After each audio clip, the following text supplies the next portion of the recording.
Well, let's get it over with. Where's Tim? Thank you, Doug. Where is he? God, it's as if the show were scripted out. Where's Tim? And even when he announces, I'm going to be out tomorrow. Yeah. And people consume this show. And I'm being serious. En masse, is that the word? En masse? E-N-M-A-S-S-E. They consume large portions of this show. Whereas most shows, you just sort of sample, right? Yeah. But even though people consume the majority of the show and things are announced throughout the show, they still seem surprised, Doug. Tim said he'd be out today. I think it's his anniversary or was his anniversary. So, happy anniversary. Tim's out. Yeah. Mike Lee can call in and ask, where's Tim? Okay. But we've answered that question. Yet in about 20, 30 minutes on the text line, Doug, it'll say, just tuning in. And the text line will claim this is the worst show ever. Yes. In Let's the get history that of out. radio. I think what we should do, with Tim out, Doug, we're just going to announce today on the dossier, it says worst show ever. Okay. So let's just get it out of the way. I think we're up to that. Feel free to text in. No, he's not. It's the Air Comfort Service text line at 399-9646. I presume at this point most people have it saved into their phone, but if you'd like to chime in, it'd be nice to hear from some first-time texters. 314-399-9646. That's the Air Comfort Service text line. You can call. Doug will answer the phone at 314-974-0101. The Collier and Thompson phone lines are open. It's Thursday. It's a little bit rainy, and that's when we always take phone calls, Doug. Yeah. On a rainy Thursday. Because we can't really get out and hit the streets and cover some stories there. It's true. We can't do a whole lot of journalism in this sort of weather. Correct. So call in, traffic, just your Thursday vibe. Michelob Ultra YouTube chat, also a place where you can discuss matters. The YouTube chat, brought to you by Michelob Ultra. And the Stiefel dossier tells me that a friend of the show, your co-host, your colleague for many years, Ken Iggy Strode, at about 9:30. Oh, really? He's got the Gobble Bowl. This has got to be about 20 years, don't you think? It's been going on a while. Yeah. Fundraising endeavor Kenneth has put together. So Iggy will be here at about 9:30. We don't know about Bob Thomas. He's now a regular on the show, Doug, which means he was on last week. Right. And he may or may not be on this week, which is usually a sign that they're a regular. It's just kind of iffy. Yeah. Okay. Who knows? Maybe he'll just call us. I texted Kelly Chase. I said, feel free to call in at any point. He got that True Blue Award yesterday. So they have the Hall of Fame inductions every year in January. They already announced the class, Barrett Jackman, Alexander Steen, and then Al Arbor. What was he like to cover, Doug? Was he Al Arbor, a little before my time. You sure? Little wee bit. I was just a young one when Al Arbor was blocking shots with no helmet and glasses. Did you ever see that video? Go, isn't it? Yeah.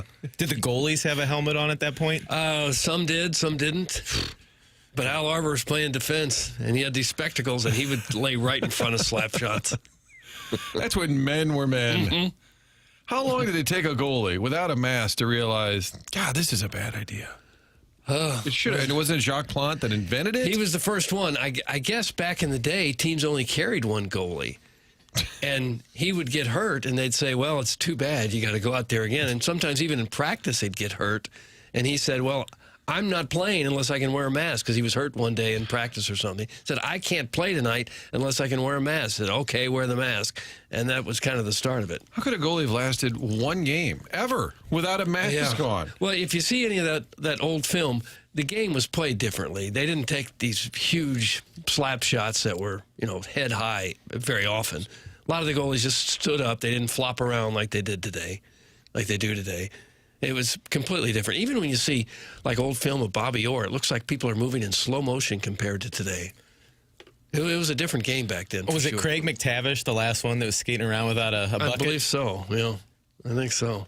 Even that, pretty bold.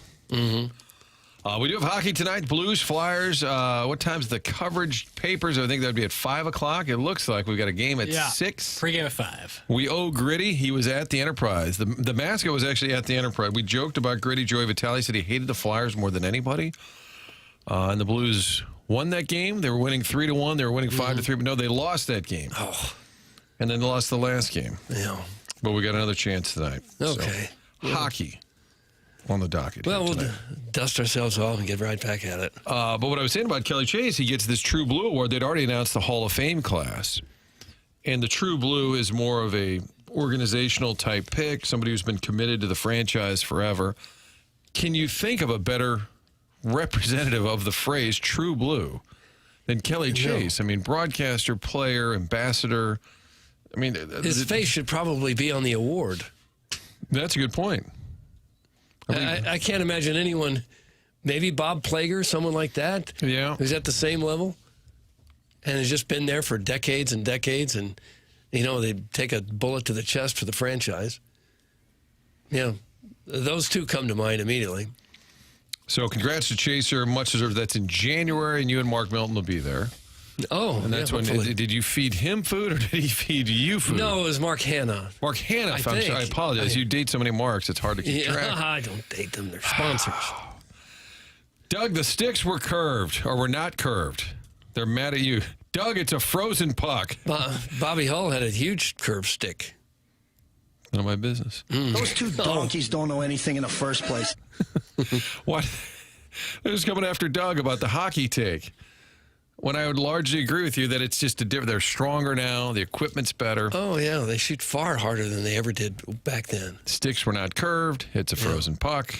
And I don't think a lot of goalies were, laying down face first, as sometimes you see now during a scrum. A lot of kick saves back then. A kick save and a beauty. I think they stood up more than they do now, the goalies. They can go into the butterfly. It would have been pretty dangerous. I wonder if they were thinking, well, I don't want to get hit in the face. I'm just going to stand up the whole time. How could you not think Human nature. Mm-hmm. I was driving in today, and the old vanity plate, it shouldn't puzzle you when it's this obvious, but maybe it's as early in the morning as it is. I'm staring at this plate clearly, and it said BLZ NUT. And I was like, Bleasin. I'm staring at it, and then I realize they have a giant sticker of the Blue Note above it. Oh, Blues Nut. Have you ever Hockey considered fan. a vanity plate? I have not. I do enjoy the list of rejected. Newsman. I enjoy seeing a car that says, like, Hull 16. And you're like, wow, Brett's in town. Probably not Brett. Driving Unlikely. a Toyota Camry. Yes. Unlikely. Probably not. Would you put your name and your number on the back of your car? No, I don't want my car to be too recognizable in case I rob a bank or something. Right. I don't want people to remember the license plate. But yet your vanity plate says, it's Doug. Yeah. And you're thinking for a third act that heist work, bank robbery. That's where the money is. Yeah, it's true. It's lucrative. Mm-hmm. H-E-I-S-T, heist. That's a good use of the word heist. So Jackson's here. Kurt is in Tim's chair. Are you comfortable? Are you nervous? I'm not sitting. You're not sitting? No, I can't touch that thing. Oh, for heaven's He refuses to be seated. I don't even know people with vanity plates, do I? I'm trying to think. Iggy won. Yeah, Iggy had one. Okay. Is there an Iggy 2? After it disintegrated on 270, I think it might have retired. Yeah. What's it? They're not that cheap, right? It's $50 or more to get a vanity plate, I think. Let me find out for you right now. Okay, if you could. Doesn't give me a price. No. I don't know why you would want everyone to know that's you in your car. I guess if it was something for you easier to remember in case your car is stolen or something, that might be good. Do you know your license plate off of memory? If you have to write it down? I always take a picture of it. Yeah. So I have it. Well, you have to do it now. If you park, you go to a Blues game, you park on the street, you type in your license number, you get about half a mile from the car, and you go, oh, God, what's the plate number? Right. And then that's when you wish you had the plate. It's Doug. Yeah. You take a picture of it, so you got it. I would like to know, among the listeners of this show, and now they're going to just mock it, but do we have some who drive around with vanity? Maybe they just say TMA. No, Tim's car says Tim number 1. Does anybody have a That's TMA? my car, actually. Stop. That's yours. I saw it in the parking lot. I thought it was Tim saying Tim number 1. What about TMA number 1? Is that taken? I don't think so. Doesn't have to be a certain amount of characters, or can it just be? Could you just have like a Z license plate? Like the number Z? Letter. That's a letter. Z. Yeah. Letter Z. Like I said, it's early. The letter, just Z. Yeah. I think there is a cat. I think you got to have like at least 6. Who was the guy on 1380 back in the day with the last name Z? The Z The man. Big Z. The Big Z. The Big Z. Joe Zidlow. Yeah. The Big Z. But then later there was the Z man who might have been at 920, wasn't there? I think there was an older guy. The Zipper Big Z Zeppo wasn't the Z-Man? No, Zipper Zappa was not this. Although he had a show one time on 1380. And Bill O'Reilly was always going to be on the next day. Who did the Red Hawk report, Doug? Oh, that was somebody at Southeast Missouri State. I forget the guy's name. but he'd do the kind of a Red Hawk report. I was trying to put you on a tee. I thought you did an impression of that guy. I forget what he sounded like now. It's been so long ago. Gosh, but he was an old school sports guy. Yeah, and we were getting updates on the Red Hawk lady volleyball team. We're in Murray State and won a couple of games, and they'll be back in the Cape tomorrow. I didn't mind the idea because if you bought, it'd be certainly a paid-for spot. But if you're, let's say, SEMO Athletics, and you wanted some play in St. Louis, and you assume those jackasses on TMA are not going to talk about your team, then you buy a 1-minute little commercial, and you have the Red Hawk report. I like that. Especially for football and basketball, where you might get a little bit of attention. There's a lot of SEMO graduates. I think a SEMO guy caught a touchdown in Monday Night Football the other night for the Cowboys. I saw that. There's your Red Hawk report. Get that sponsored. And if there was somebody with a vanity plate that just said Z, would that be Chris Zimmerman? Or is it Joe Zidlow? It could be. Now you have to pull them more. If I were Tom Stillman and I saw the car that said BLZ Nut, Blues Nut, I'd probably want to talk to him. To me, the big Z was Zelmo Beatty, the Atlanta Hawks and St. Louis Hawks center back in the 60s. Big Z, Zelmo Beatty. Oh, could he play? I don't think you were here when the news of Lenny Wilkens passing came through. Oh. But what a legend, eh? Where was Doug? Yeah. I think Doug was the Monday of your son's, after your son's wedding. He was a great player, too. I'm sure you remember him as a coach and not a player. Right. But he had a way of driving through the lane, and nobody did anything to him, and he'd lay it up and in or dish it off. Yeah, my dad was telling me stories about him. Really good player. Multiple texts saying Ron Hines. Ron Hines with the Red Hawk report. I think you'd saying, I'm Ron Hines. That was him. He was kind of the Art Haynes of SEMO. He was, carving out a career for himself. Ron Hines, feel free to call in. He's probably out there. Yeah, I miss Lenny Wilkens now, too. Because we brought it up? Yes. In a weird way, did he kind of look like Billy Crystal? Do you see that at all? I have a really hard time with some of these looks like, even though they don't, but in my head they do. Can I sell you on Billy Crystal, Lenny Wilkens? What about Troy Aikman and Jay-Z? Have you seen that comparison? I think you showed it to me. Is it the eyes? It's remarkable. It's the eyes as much as anything. I don't remember Troy Aikman as a player being that buff or muscular, and now he's clearly into working out. Yeah, Joe Buck talked about it when he called in. He was on the Instagram. I don't know if it was hot yoga, but Troy's got that bod. Is that what Joe said? He called in to say that. No, those are my words. Those are your words. He's Okay. big. Sometimes you see a football player next to just a normal guy, and you go, "Oh wow, he's so big." And they were always big. He was 6. But I think as a quarterback, though, I picture Aikman kind of being a little more of a lean QB. Yeah. And yet now it's changed. We'll take your calls on Troy Aikman. Maybe Joe Buck calls in as the Angry Hoosier, talks some Indiana football. What do you recommend today, Peg? What are you excited about today? You asking me? Yeah. Well, I said Doug. I said Jackson. What are you excited about? You're under the weather, right? A little bit? I'm not feeling great now. I think there's something going around. Everybody's got a little something. I'm not feeling great, but, we power through. We'll be all right. Okay. No fever or anything, and I'm not coughing or sneezing everywhere, so I'm not very contagious. But, yeah, not feeling great, but this is what the great ones do, is you play hurt, So you're one of the great ones? Is that what you're saying? I'm on my way. Okay. I'm on my way. I'm forging my legacy as we speak. Nice confidence guy. Yeah, thanks, man. And you guys are all Mizzou geeks, and I include the chairman, Kurt, in that because he goes to all the games. Big fan. Playing Oklahoma right now doesn't mean anything. Now, that's where Coach Drink, excuse me, what? They all matter. I understand. They do. You want to win as many games as you can. It is Oklahoma. You want to beat Oklahoma. In fact, I mentioned being at Kirkwood the other day and talking to Jeremy Macklin. That was the school he was going to go to. I said, this is a big one, right? He said, absolutely. So anytime you can beat Oklahoma, and if you're a Mizzou guy, you think that way historically. Sooners always kicked your teeth, and I think Pinkel was like 1-10 against Oklahoma. Are you emotionally invested? Doug, we'll start with you as a Mizzou alum. Emotionally invested? How big, like winning or losing this week? If you beat Oklahoma, you feel really good about it, but if you lose, are you bothered by it? No. No, okay. No. Because in the big picture. Yeah. Because of the playoff. I do think Mizzou still has a chance now that we're 22nd in the rankings. Come on, now, all right, now I regret. If we destroy or at least dominate Oklahoma and then beat Arkansas, all that would have to happen is BYU, Utah, Miami, Vanderbilt, USC, Georgia Tech, Texas, Michigan, Virginia, Tennessee, and Illinois would have to lose a game or two. Okay, so you have really thought this Need through. a little bit of help. Yeah, and a couple Mizzou wins, and hello, Truman.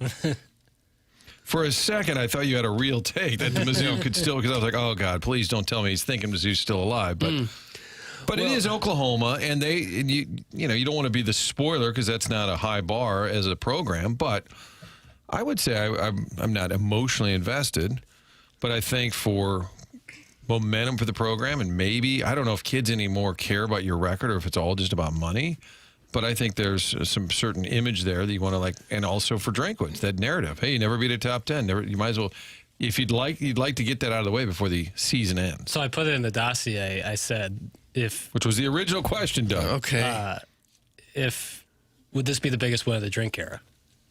And the answer would have to be no because of the significance. Context-wise in the season, it would be a no, but just like if you were to look at every win, this would be the best team that they've beat on the road. 8th ranked team. Yeah, they haven't beat anyone else any better than that. Right, so... Isn't that interesting? Because your answer, I said no immediately. Right, but then thinking it through, if it's no, then what's the correct answer? Like if this game was played in late September instead of late November, it would undoubtedly be the biggest win. If they were 4-0 going into the Oklahoma game on the road, it would be the biggest win. But because they already have 2 losses, is it not? I ask you. I'm not making a definitive claim. I know, but it does remind you a little bit of the Ohio State game because it's Ohio State, huge brand. Right. Later in the year, you want to win as many games as you can, but it didn't mean anything. The difference this is feels similar, doesn't it? The difference is Oklahoma needs to win this game. Like they're I understand that. Yeah, balls to the wall to win this game. The opponent's compete level is going to be much different than what we saw, I think, in the Cotton Bowl. All due respect to the Mizzou win. And you have what, 3 T-shirts, 3 Cotton Bowl T-shirts that you rotate. I have a binder. Cotton Bowl champions. That might be the correct answer. So I guarantee, and if I'm a Mizzou player, absolutely, that's all I'm thinking about. I'm talking about the fan base. I'm not talking about the coaching staff who you're going to try and win every game you can. But their resume, even just this year, if you just go game by game, all right, Central Arkansas, Louisiana, all of a sudden you start going, oof, yeah, we beat them. Okay, we should have beat them. Yeah. I think the answer might be true. Yeah. Even though it is totally far-fetched, and I'm only half kidding when I bring it up, there are 6 or 7 teams in front of Missouri in the rankings that could easily have 3 losses or even 4 by the time the regular season comes to an end. So mathematically, there probably is still a way for Missouri to get one of the 12 spots. Mathematically. It would be a real historic long shot. But there's a bunch of teams right ahead of them that could easily wind up with 3 losses as well, and somebody with 3 losses might get into the 12-team playoff. Well, Texas still thinks they're alive. I think the pundits still like talking about Texas. And they got 3 losses. Correct. Tennessee's got 3. They're already ahead of Mizzou in the rankings. They're not going to win. They suck. At best, they're a 7A high school team. Next subject from Wedding 7A Tackle. high school. Wedding Tackle says that. And then the hunchback of Vaughn Castle says if Drink beats Oklahoma, he's the Penn State coach by Sunday afternoon. Yeah, that's the other thing is if they are to win, how much does that turn up the temperature for Drink to a different school? I think it does. I know Gabe keeps saying no school's going to judge you on 1 or 2 wins. Right. He is what he is. But I think as fast as things turn around in college football, I think it absolutely makes a difference. We saw the difference it made with James Franklin. Right. You lose a game or 2, didn't matter what you've done the last 10 years. Yeah, and recency bias is a real thing. Yeah. And people do like to remember stuff that just happened as opposed to the whole body of work. Mm-hmm. And I think these ADs and school presidents have clearly become fickle and like the crowd chants fire him, like later they're all right, he's fired. Right. But that's the thing is like you fire James Franklin because he can't get the big win, the top 10 win, and then obviously drops to the 2 bad teams. But there's not many guys out there who have good records against top 10 teams who are available to be picked up. Like that's a very small fraternity of coaches. So the idea, like I like the idea of getting someone younger, newer, who hasn't been tested yet. But the idea of just like picking up any coach that's hot at the moment, I think, is misguided. No, it shouldn't be a factor, but I think it is. Yeah, I do. I agree. Now, when Gabe says that, he says it's not. I don't agree with that theory. I agree that it should be. These schools that are searching for coaches should have a higher standard than, hey, who won the big game this week? Mm-hmm. And why doesn't the BYU coach ever get mentioned, Doug? He's Kirkwood's own. I know. Solani Shiitake. Yeah, that guy. Kalani Shiitake. Yeah. Watch out, Jackson's about to pull out a Jordan flu game performance from the clever name texture. I'm fine. Don't worry about me.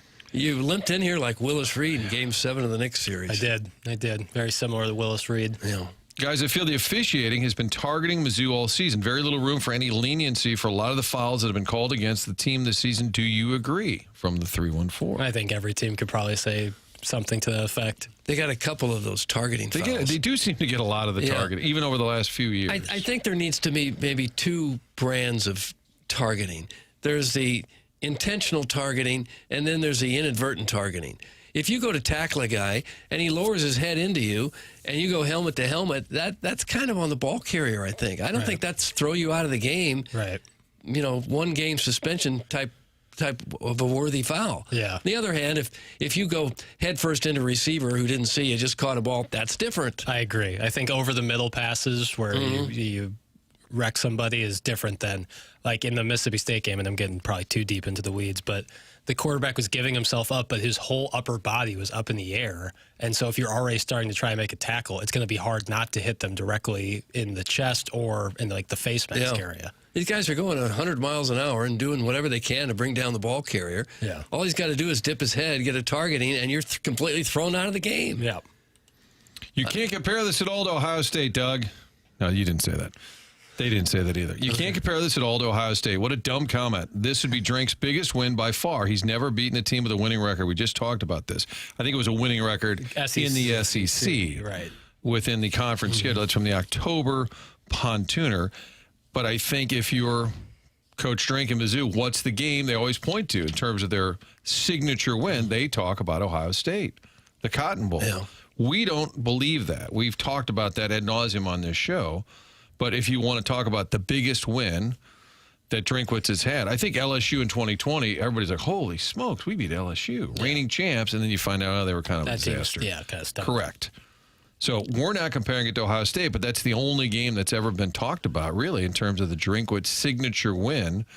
And I do think this would trump that. Yeah. For sure. And a couple of people have texted about that. Beating the Sooners would be 1,000,000 times bigger than beating the Buckeyes practice squad.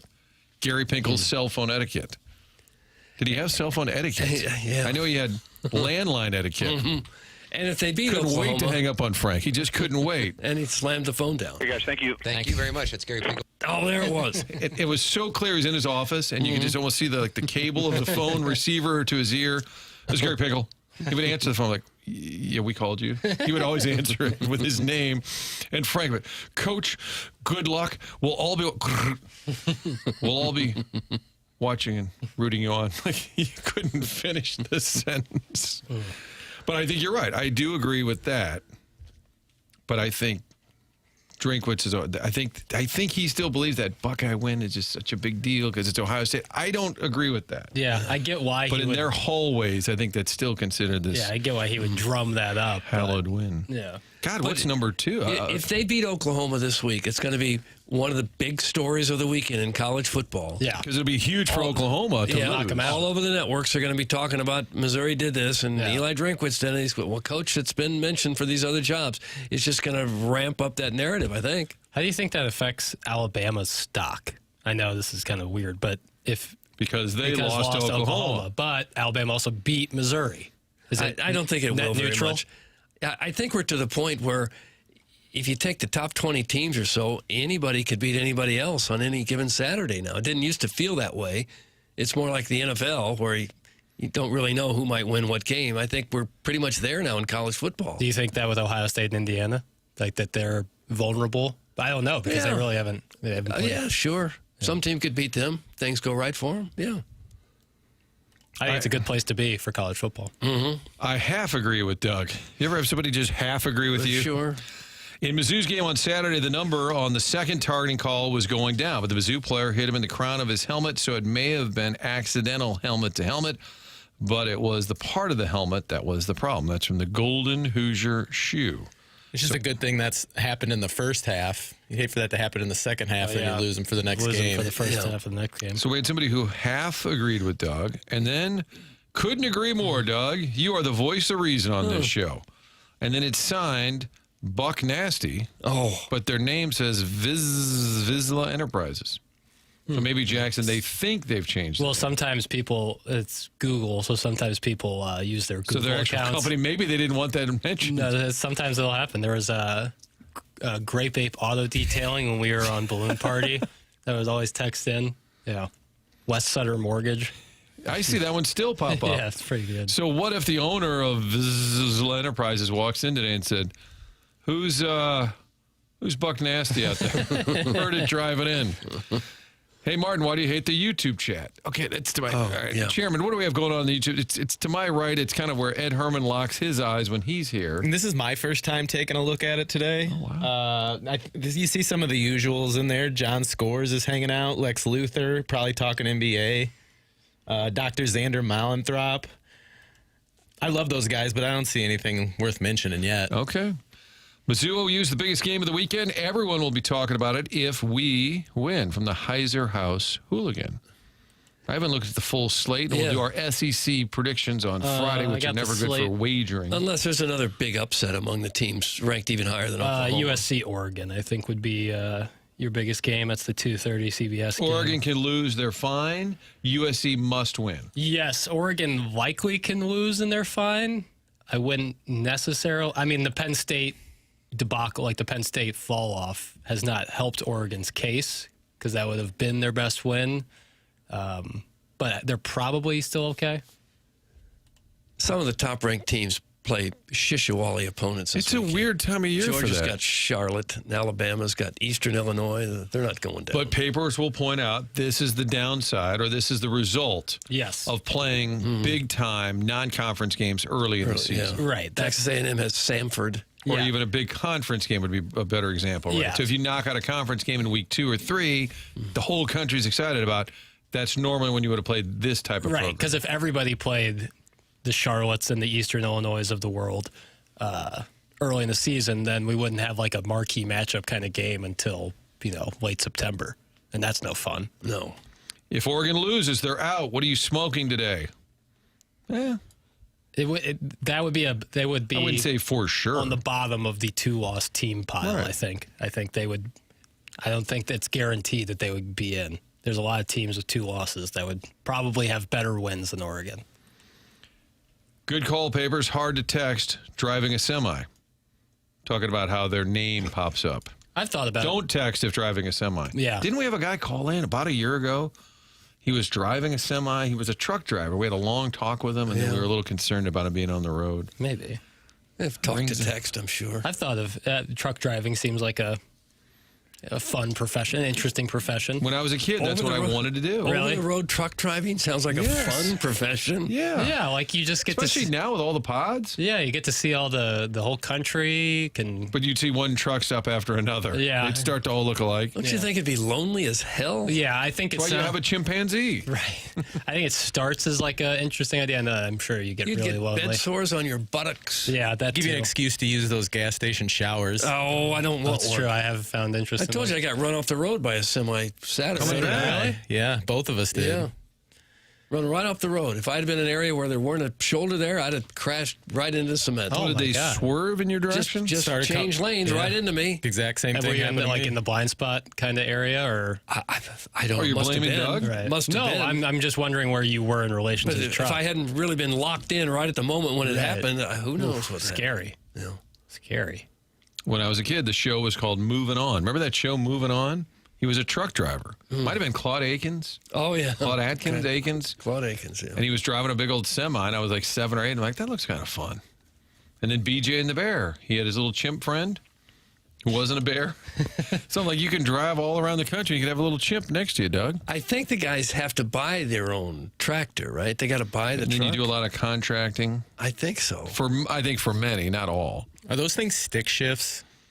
I don't think so. Oh, I bet they are. Most, I think some newer ones are automatic, but most of them are. I mean, I don't know if it's like, I'm picturing like a little Yugo with a stick shift. I think it's a different form. it's of one of those big shifting, mothers. yeah. It looks like a cane. Jackson, can you drive a stick shift automobile? No, my brother tried to teach me. My brother is a staunch stick shift driver. Really? Like he loves handling driving. the road. Well, because he's like, it keeps me locked in on, you have to be focused if you're driving a stick shift.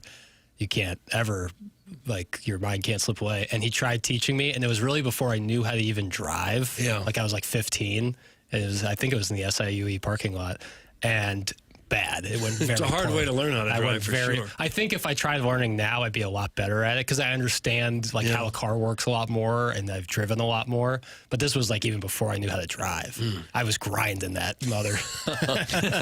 It was bad. You know what the kind of noises freaks that me were coming out of that car. What kind of freaks me out are those like runaway lanes for semis. Yeah. You see, like, I think I remember them like maybe in Tennessee out by like the Knoxville a ton of them area. because they're so hilly. Yeah, you got it, and it's just this steep incline. I saw some video the other day of a truck using it. Scary. Yeah, I'm not cut out for over the road trucking. No. A lot of trucking texts coming in now. BJ and the Bear was a spin-off of Moving On. Great time to be alive. That's from Minute Bowl eligible. I'm looking at this Claude Akins. It's crazy that this guy was a matinee idol TV star. He wasn't really a matinee. He was a rugged, tough guy. Yeah, he was just kind of a rugged actor. Yeah, he doesn't strike me. Is it Akins? Or Claude Atkins? Akins? Yeah. And that was my hero growing up. Him and Beretta. What a letdown later in life with Robert Blake. Why did you hate Ernest Borgnine? Yeah, I liked Ernest Borgnine. But Robert Blake Beretta, when he went to commit that murder, Doug, allegedly, he made a little note and he had a list. It was like buy rope, shovel. He made a full list of all the items needed. Well, Claude Akins was Sheriff Lobo. Misadventures of Sheriff Lobo. Oh, Rebecca's dad. Truck driver here. Never lonely hearing you guys on the airwaves. There you go. That's from Martin's Sweater Vest. I think most of those guys would tell you it's a tough way to earn a living. I think you're away from home a lot. Yeah. For sure. I think if you're really making some good money, you're probably away from home a ton. Maybe play Convoy for a little. That was my favorite song, too, as a kid. Convoy is all about the CB life. All right, we'll come back with that tune. C.J. McCoy. C.W. McCall, CW, something who like is that. now the guy that does Mannheim Steamroller. Chip he does? Davis or whatever. Yes, he's real religious, but he was this. It's a whole thing. We just don't have enough time, although we got 4 hours. Scott's Wrinkled Nutsack says, Martin, thank you for sending the Two Fox to the Illinois Peninsula. We were up in Calhoun County the other day.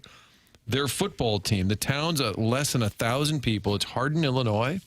It's peach country. And you can ride the ferry from Brussels just beyond kind of near, Alton, Grafton.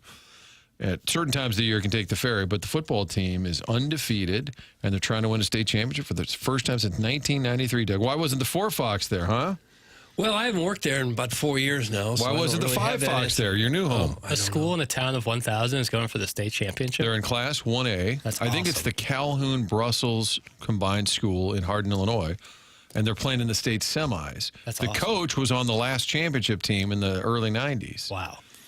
What a story. Yeah, That's a great thing to thank you. cover. It's an awesome group of athletes and an even better group of kids. How about that? A positive text here All right. on the Air Comfort Service text line. You can be part of the show at 399-9646. We'll talk to truckers. We'll take your complaints. Tim is out today. He's not sick. He is just out today with a day off. Collier and Thompson phone lines. Truckers call in 974-0101. The Michelob Ultra YouTube chat. If we don't read it, it's Kurt's fault. That's how this works. It's TMA, brought to you by Brown and Crouppen.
Oh, Doug, it takes you back. About 1975, Jackson? 74, 75? 78. This was a huge hit. Really?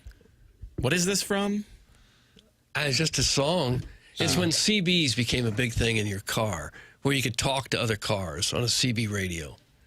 And I guess the truckers used it to tell each other where policemen were and if there was a tie-up on a certain highway or something. So then a lot of other people wanted it in their car so they could talk to their motorists. So this isn't like a intro to a TV show or something? No, No. it's just a It hit might have song. gotten used in a movie after the fact, but it was all about the truck and CB life. And it was all code. Hauling logs, and there's a smoky up ahead. And they would like tell each other where the cops were. Right. They had a bear in the air. Meant there's a helicopter up there. Oh, my God. Title of the segment. Hold on, Bear in Brad. the air. Brad Boca says, let it breathe. Except papers is falling down to the ground. Great movie growing up. I think Chris Christopherson died last year. Yeah. That might all be true. Convoy was a movie, but I think the song came out first. Yeah, they might have made a movie based on the song. We were starving for entertainment back then. I disagree. We It's almost- peaked. It was almost the original cell phone where you could talk to other people while you drove your car. It was really novel at the time. It was kind of futuristic. You don't have a CB in your car now, do you? I don't. No. How about the car phone? You ever have one of those? Yeah. I think it'd work. You always It had, worked, right? yeah. Giant brick of a thing. So if someone called your house, no answer, they would next move would be called a car Car phone. phone. People would call. I can picture. I can hear it in my head. Ron Jacober going to the phone. Bob's on a car phone. They would let you know. Yeah. I guess that was a humble brag. I think so. Calling in from a car phone. FedEx Brian says, "Call me. I'm a trucker." So do we need to call so that we don't take calls anymore? We make calls. We've done that That's once how or big twice. we are. We've done that We'll once or call you. Martin, a couple people in the YouTube chat wanted me to point out that it's the fuzz, not the police. The fuzz. Cheese it. It's the fuzz. That's exactly what the TMA remote lamp yeah, said. that's what they'd yell. Here come the police. Cheese it. It's the fuzz. A couple of follow-ups. Still, we get into the meat of the show. We live right across the river from Brussels. Calhoun County is beautiful. Good work, Marty. That's from Joey Vitale's Orange Scully. Guys, Althoff has less than 400 students. They win state titles all the time. It is a smaller school, private school. Basketball powerhouse. Some of the schools that are really small have to play 7-man football. You know, they don't have enough to put 11 guys out there on both sides. Well, when I was a kid, we had 2-man football. Yeah. It was real tough. I don't know if they have that anywhere in Missouri, but I know there are Oh, states. I think we have 8-man football. Is that what it is, I 8-man? believe. I thought I saw Edwardsville has like women's flag football now as I don't know if it's a club sport or Yeah, it's that's become a sanctioned, big but thing. Uh-huh. Yep, 2025, 8-man Class 1 state tournament.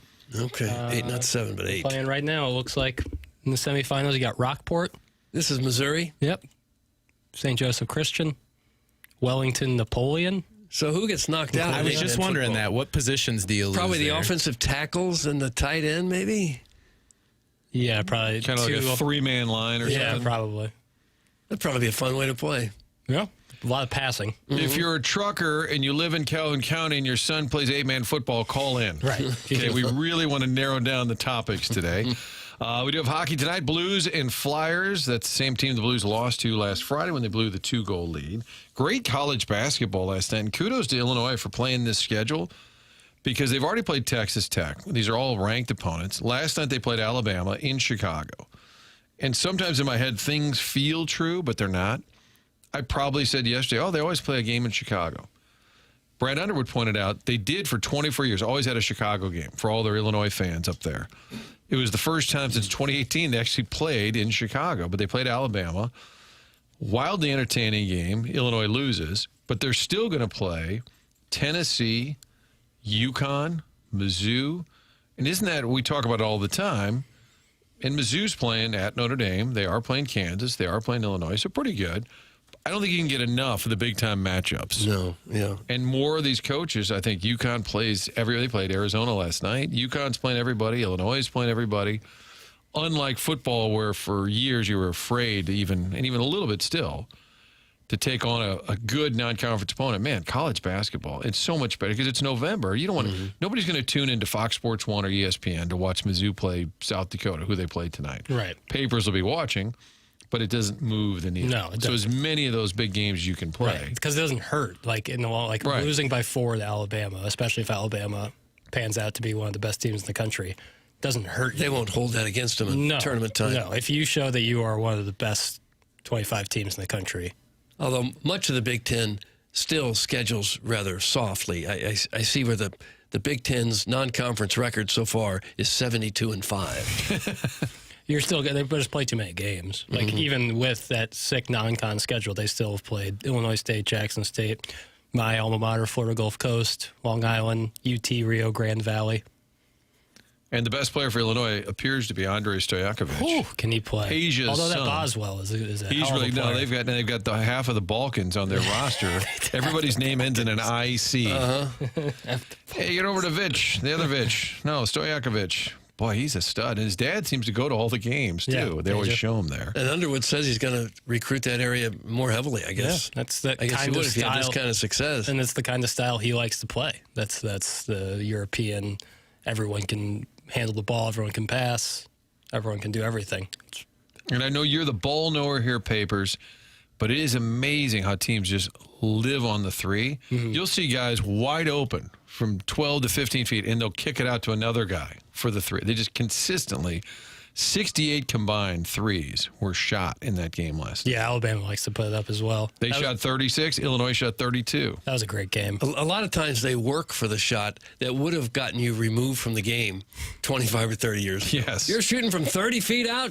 Have a seat on the pine pony. You shot an open 12-footer and you didn't pass it to the guy contested three? What are you doing? But then if you watch the Arizona-UConn game, Koa Pete, the young freshman for Arizona, that's where he lives, is back to the basket, But that's turnaround rare. jumpers. Yeah, I know. But it still can be effective. When everyone's doing one thing and you do something else, you become unique. You Oh, it's become an very asset. effective. There's a lot of easy points right there by the basket. Sure, it's an inefficient shot by analytical numbers, but it's still, if you're open, you're open. But I don't know how inefficient it is if you're shooting 80% from 3 feet away. Well, that's different. 3 feet and a mid-range are Well, different. yeah, with some of those big 7-footers, there's a lot of offensive rebounds to be had and put Oh, back for up sure. and in. And dunks. The most efficient shot in basketball is a dunk or layup. The second most is a free throw, and the third most is a three. So that's where Josh Schertz was on this program saying exactly that. That's what they go for. I do have a grievance to air, however. Please. College basketball related. Can we just agree that the 8 o'clock game is not going to start on time if you have a 6 o'clock game right before it? It's Gabe's biggest gripe. How? Look at the NFL figured it out. What's the afternoon game? 3:25. Why isn't it at 3? Because they know the game before television is going to run over.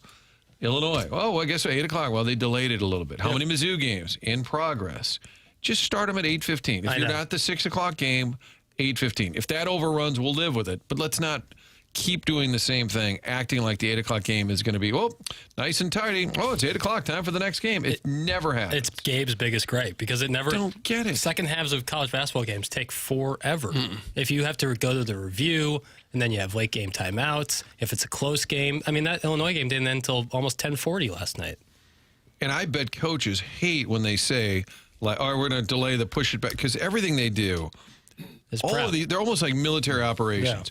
All right, anthem is at 8:04, introductions 8:06, hand me a water bottle 8:08. It's unbelievable how detailed it is. And then somebody says, all right, we're going to be about 10 minutes. I guarantee they can't stand So what it. would be the reason why they do that? Why they TV schedule it windows. when they know? Yeah, TV windows. It probably sounds cleaner to say 8 o'clock, Illinois. If you say 8:15, it's not the same. Well, especially if you're tuning in at 8 o'clock, you're going to catch the back half or the back portion of the game before it. So more. But how eyes does on the that. NFL, the monster league that gets everything right, they say 3:25, and nobody says, well, it's not 3 o'clock? It's Yeah. not 3:15? They time it out so perfectly. But that's an odd time, 25. And yet it's ingrained in your brain. Oh, what game are we? We're the late game. Oh, you're the 3:25 game.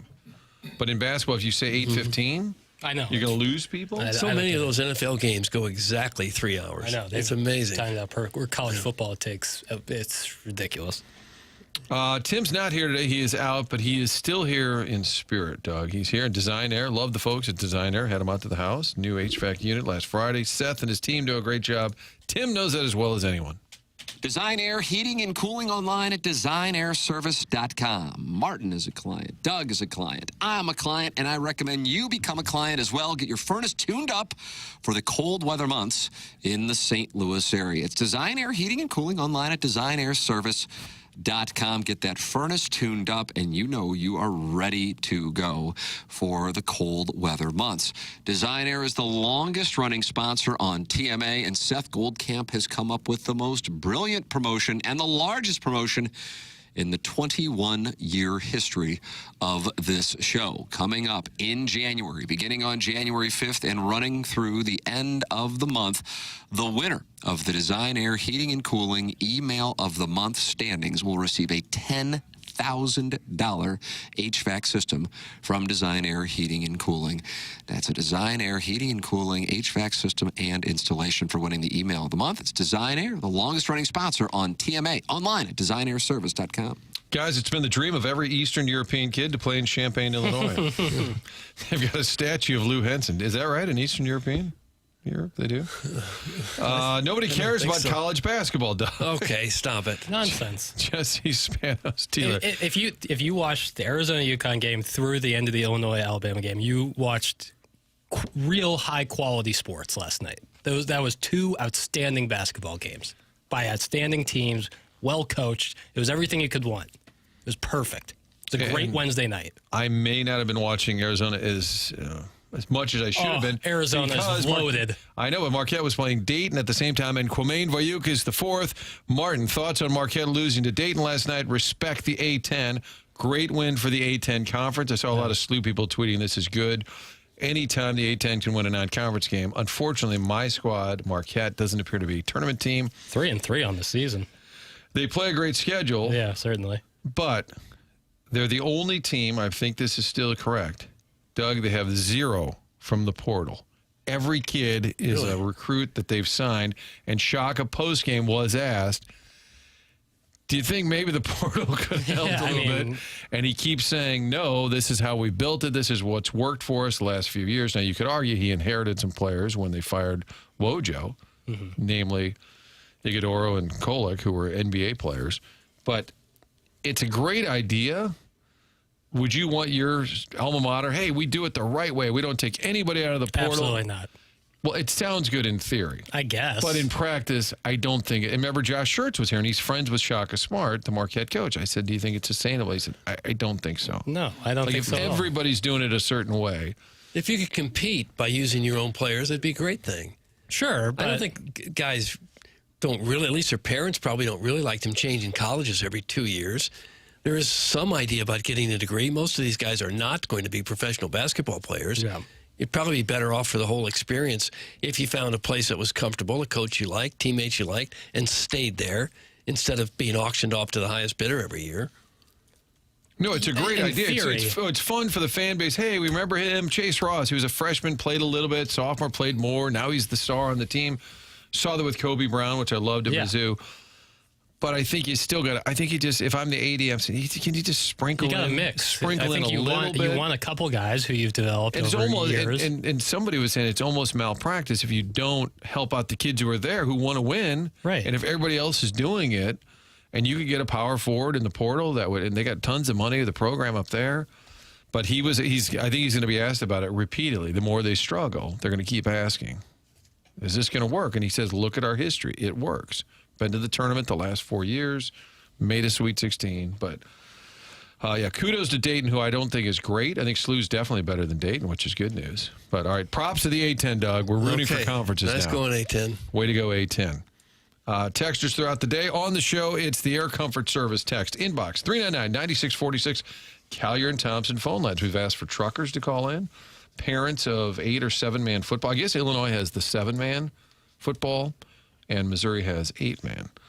Illinois has 7-man. If you have a quarterback and a receiver in sync, it is tough to stop from the text line. But call in on the Collier and Thompson phone lines. Michelob Ultra YouTube chat. Stiefel Dossier tells us that one Ken Iggy Strode will be on the show at 9:30. Last joined, was the Dotem the last time he was with? He was with us. No, he hopped on. It was Megan Meyer Day for the Megan Meyer Foundation. He hopped on to talk to us about how people can donate and help out that wonderful foundation. Okay. So this will be a similar call as Gobble Bowl is coming up on Questions for Saturday. Iggs at 9:30. Text in your thoughts for one, Ken, Iggy Strode. It is TMA. Martin, Doug, Chairman Kurt, Jackson's here, Papers here on this Thursday edition of TMA, brought to you by Brown and Crouppen.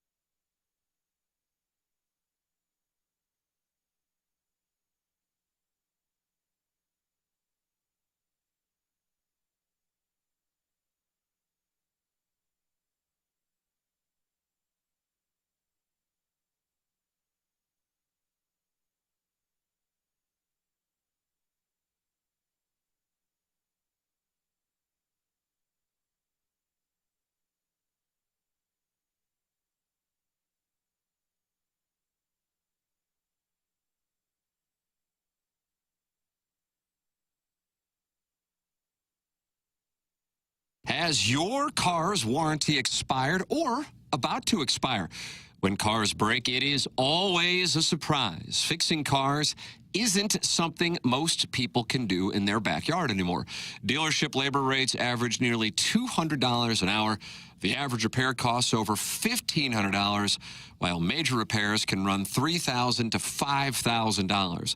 With Atlas coverage, you simply hand over your ID card, not a blank check. Atlas is your roadmap to vehicle protection, and you can learn more about it at atlasvehiclepro.com. And if customers call and let them know they are a TMA listener, you will get $400 off your quote. Give them a call at 314-720-5990. That's 314-720-5990. It's Atlas Vehicle Pro. Online at atlasvehiclepro.com.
This is Jackson with a Sports Center update. That's driven by Johnny Londoff Chevrolet and Johnny Londoff Autoplex. We got Blues action tonight as they take on the Philadelphia Flyers in Philly. Pre-game at 5 p.m., puck drop at 6 p.m. right here on your home of the Blues, 101 ESPN.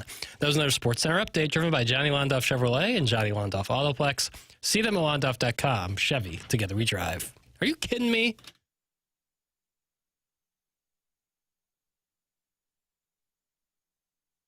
He's tight here in St. Louis. We bring the fight. Bring the fight. Go Blues, hit the groove. Joker's got the vibe. Let's bust a move. Thomas on the ice. We'll take the prize. Beat the Jets to the cup. We rise. From the Enterprise to the roaring crowd. Blue Note Nation. Well, the AI songs are back, Doug. It sort of hit its stride during their big second-half surge last year. Maybe that's all we needed. Maybe this will drum it up. Didn't it start in Philadelphia back in 2019? It did. People were texting yesterday, why don't they go to the bar? Was it Jack's Bar? Play some Gloria, bonding. This is the big road trip. They needed to get away, Doug. This is going to turn things around. Wouldn't that be forcing it a little bit? Yes. I think when you're near the last place spot in the conference, maybe more drinking is not what you need. I disagree. Yeah, I was going to say, Martin, your disagree. thoughts? Blues Flyers tonight. You'll hear it on 101 ESPN. Flyers not having a great year. Blues are struggling, obviously. Did get the point in the overtime loss to Chief and the Maple Leafs on Tuesday night. It is the 8 o'clock hour, Fisher Window and Door Store, 8 o'clock hour here on TMA. The morning after, brought to you by Brown and Crouppen. Martin, Doug, Chairman Kurt, Jackson at the controls. Tim is out. Wedding anniversary this week. We rarely get things right, but Convoy was a song first in 1975. And then the movie came out, Ally McGraw, Chris Christopherson, in 1978. How often does that happen where a song inspires a movie? Yeah, I was going to say. The movie was later, $12 million budget, and it made $46 million. I think Kenny Rogers' The Gambler inspired a movie. Yeah, The Gambler. Movies inspired by songs. You like Alice's Restaurant? What is that? That's the Thanksgiving Arlo song, isn't Guthrie. it? It's like a 20-minute song. Yeah. Probably be played on Casey. We have College Corner, Doug, in the dossier. Later, we have Checking the Till. Do we have any under construction today? We have some Clearing the Deck. We do have email today, so you can email in. Kurt, what's that email address if people want to contend for the prize, which is 2 tickets to see Motley Crue? It's Tesla Extreme, the big lineup. Tickets to Motley Crue online. Email today, brought to you by Design Air. You can send those in to the morning after at InsideSTL.com. And the longer, the better, right? Just 8 paragraphs, 10 paragraphs. 8's a little short. Okay. Hit double digits if you don't mind. Let's clear the deck with some college football talk. Jackson, Brandon Walker, who was a big Mizzou fan, and then Mizzou Nation turned on him, and then he just pronounced F-U Mizzou, and now he seems to. I don't think it's an act. He's a big social media college football. He's a Barstool commentator. When he turned on Mizzou, I think it's real. I don't think he's really not a mad. fan. He's really upset that he's like, I loved you guys. I backed you guys. I picked you guys, and you turned on me. But Brandon Walker weighing in on what is the story right now in college football, Lane Kiffin's future at Ole Miss. I have no information from the Kiffin camp, the Ole Miss camp, any agents. I have no information whatsoever. But I smell a setup. This is a rat. This is a setup. This is Ole Miss trying to win the press conference. He ain't going nowhere. He's not going to LSU. He's not going to Florida. Yesterday, over the last couple of days, it came out that his family traveled to Gainesville. They traveled to Baton Rouge. They are just putting on a front to make it look like he is going to be a triumphant return to Ole Miss. They're going to announce it either the week of the Egg Bowl or later this week. No, he is not going to LSU. He is not going to Florida. I will guarantee that. As my Brandon Walker has been around the block in Mississippi, I know when they're trying to make a big show. And they planted the LSU rumors yesterday to make it look like he chose them over LSU. And it is bull. It is all bull. He is playing the game. Lane Kiffin is not leaving Ole Miss. It's definitive. Now, if you want to talk about SEC football, Doug, you have to have a little bit of a twang. Right. Otherwise, you cannot talk about SEC football. You won't be taken seriously. He also said, I think it was last week, that there was no shot that James Franklin was going to Virginia Tech. So, okay. So he's not on a heater right now.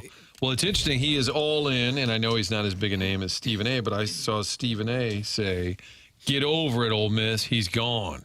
So he's in the other camp completely. What if Lane Kiffin said to his family, I need you to get on a private jet. Like, but the kids have school. I know, but you need. Yeah, they don't do that. I need People you don't to do that. I need you to fly down to Baton Rouge. Just get off the plane, go grab a coffee or something, be seen, and then go to Gainesville and then come back. Can you do this for me, honey? I just need you to be seen. Could mean a couple more million in it for us. But why does Lane now this theory? And Brandon Walker's a college football guy, and Kurt's pointing out that doesn't mean he gets everything right, but been watching and reporting and commenting on college football for a long time, so I think it's a reasonable thought.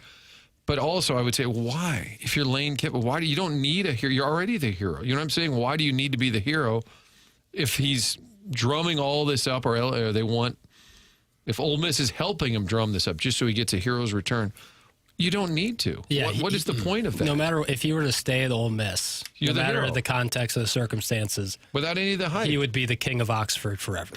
Right. If he signed a long-term extension with them, presumably being the highest paid coach in all of college football, because that's the end result out of this, is him being the highest paid coach. If he were to stay, it wouldn't matter if they did any theatrics of him visiting Gainesville or him visiting LSU. But I also might see him not really wanting to go and just doing this just because that's his brand. Well, just to do his due diligence. Like, all right, I'll at least meet with them, even if I don't really have any intentions of leaving, just to hear what they have to say. Because everyone wants to be sought after. Don't we all want to be sought after? Mm-hmm. Yeah, I don't believe for a second they send the family to some city. Mom and Dad have to make that decision, not the kid in fourth grade. Not going to decide where you're going to move. And I think his kids are older. older. And somebody keeps saying, multiple people said it's his ex-wife, but I believe they've reconciled. Isn't that part of the deal? Is that the case? I'm not sure if they're like romantically linked again, but they they're definitely are healthy and co-parent. Yeah, I thought there was a whole thing where they were kind of on the same page. So I don't know. But my point would be, why do you need to drum this up? Why do you need to have the theatrics that this Brandon Walker's talking about just so he can get lauded for staying? You're already popular. And we brought it up before, but that the documentary that they did on him on SEC Network, I think it was outstanding. And he got sober. It seemed like landing in Oxford kind of helped his mental health.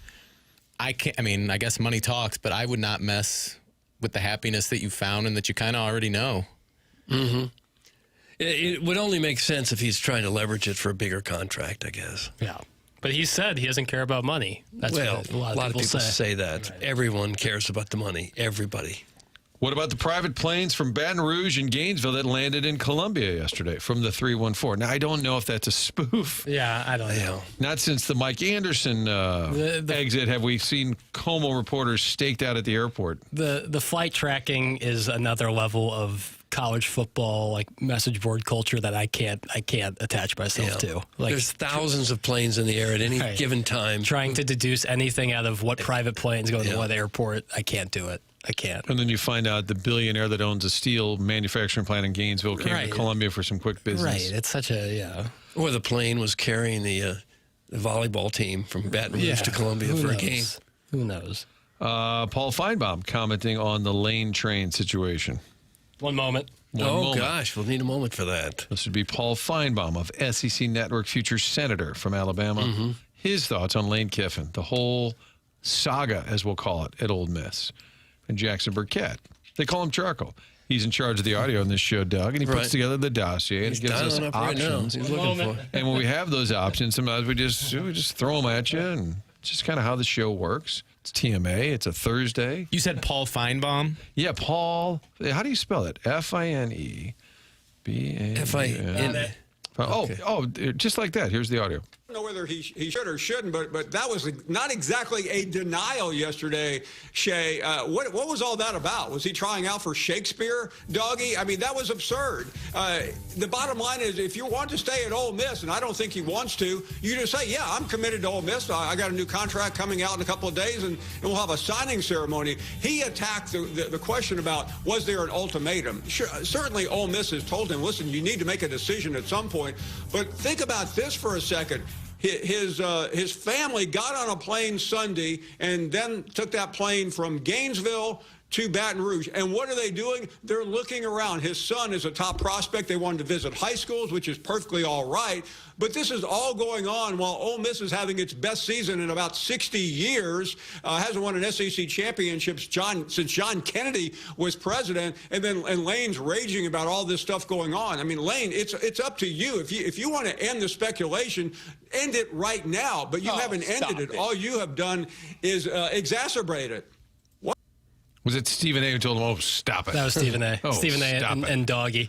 I wonder if they could pass some sort of rule where you can't hire a coach until the current season's over, if it would stop some of this nonsense. But they would still be nefariously meeting, or the agent would be talking. Yes, it just seems like kind of a disrespect for the whole season in general, and for the schools involved. For the last half of the season, to be much of the focus centered around what coach is going where. Well, players too. You know, Bo Prabula had to leave Penn State before they went to the playoff. I think they've moved over the transfer portal stuff a little bit, but it's still there's still playoff going on while the transfer portal, the back half of the playoff. But he's not the foundation of the whole program like a head coach is. Certainly not. Certainly not. And instead of it being a hero's return or all drummed up so that he's even a bigger story by staying, I think a little bit of this turns people off at Ole Miss, even if he does stay. Like, oh, well, why do we have to go through this? Yeah, but if he signs a long-term deal, I think they'll be all right. Where's my girl at? Is the texter. And it says, his daughter dates an LSU football player. That's another reason they could have flown down there. So they're flying down on a private jet because their daughter's dating an LSU football player. Going to a movie tonight. Just to see how things are going. Is that Weeks? Yeah. How long's the flight from Oxford to Baton? I'm crowded. Let's take a guess. Can't be very long. Let's go. I'm going to say an hour. 45 minutes. 48 minutes. Oxford. Private jet, Oxford, LSU, 1 hour. Over, under, Doug, 1 hour. Under. Okay. They were giving me Oxford, United Kingdom. Now, this one, we're going to give you a little leeway.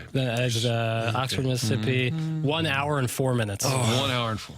Okay. Right there. Assuming that the commercial airliner is going 500 miles per hour.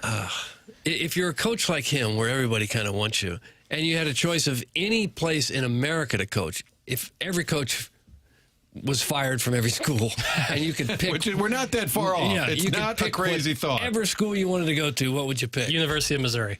Oh, stop. Because you have to consider where you're living, right? Yeah, where you're living, who's got the money. Now, I've never been to Austin, but everybody loves Austin. Everybody's moving Pressure to there is Austin. crazy. Pressure's crazy. And then you got the guy on the sideline, all right. Yeah, Why are you here You're not calling plays. Get out of here. And that leather, almost duster he's wearing, too. It seems a little warm. Character. I might go San Diego State and just start a Mountain West powerhouse. Yeah. It's weather-wise, Great so I think you can beat it. Great city. I don't know, resource-wise, if you're swimming in it. If you want to live in Southern California, USC with the tradition, the program. But Is that in a bad neighborhood? Yes. Oh, The God, school yes. is. Yeah, yes. very much in the hood. But you could live elsewhere. I think that's a great question because, like, Notre Dame, great program, history, but I don't know if I want to live in South Probably Bend. the No most offense. prestige. Yeah, you don't want to live in Miami? Probably Ohio State in terms of resources you have, pedigree, all that. But you're living in Columbus. No Nothing Event seems like a great town. Yeah. Florida would be tough to beat. Miami, Florida State, Yeah. Florida. Yeah, you can't. Daggum crud. We might be living in Gainesville. They got Diet Coke down there? Yeah. Crud. Tough not to say Bama.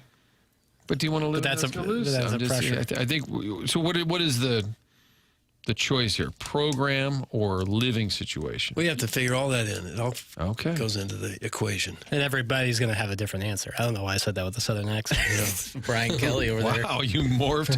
Who cares about Lane Kiffin? This guy's been handed coaching jobs for 20 years. Of those 20 years, he had one great season. Now suddenly he's the most sought-after coach in the country from the 314. You know, if you're Texas A&M or Texas, you're in big cities with lots of money in a no income tax state where you save more of your money with tons of players all around you. It could be one of those two places. Yeah. Those could be the two best places to coach, A&M and Texas. I'd probably take Texas over A&M in that scenario. But I see what you're saying. You make Better a good point. uniforms. Certainly. Yeah, those might be the two sweet spots. I still say University of Missouri. Way to go. Gosh, such a true son. Such a true son. It's unbelievable.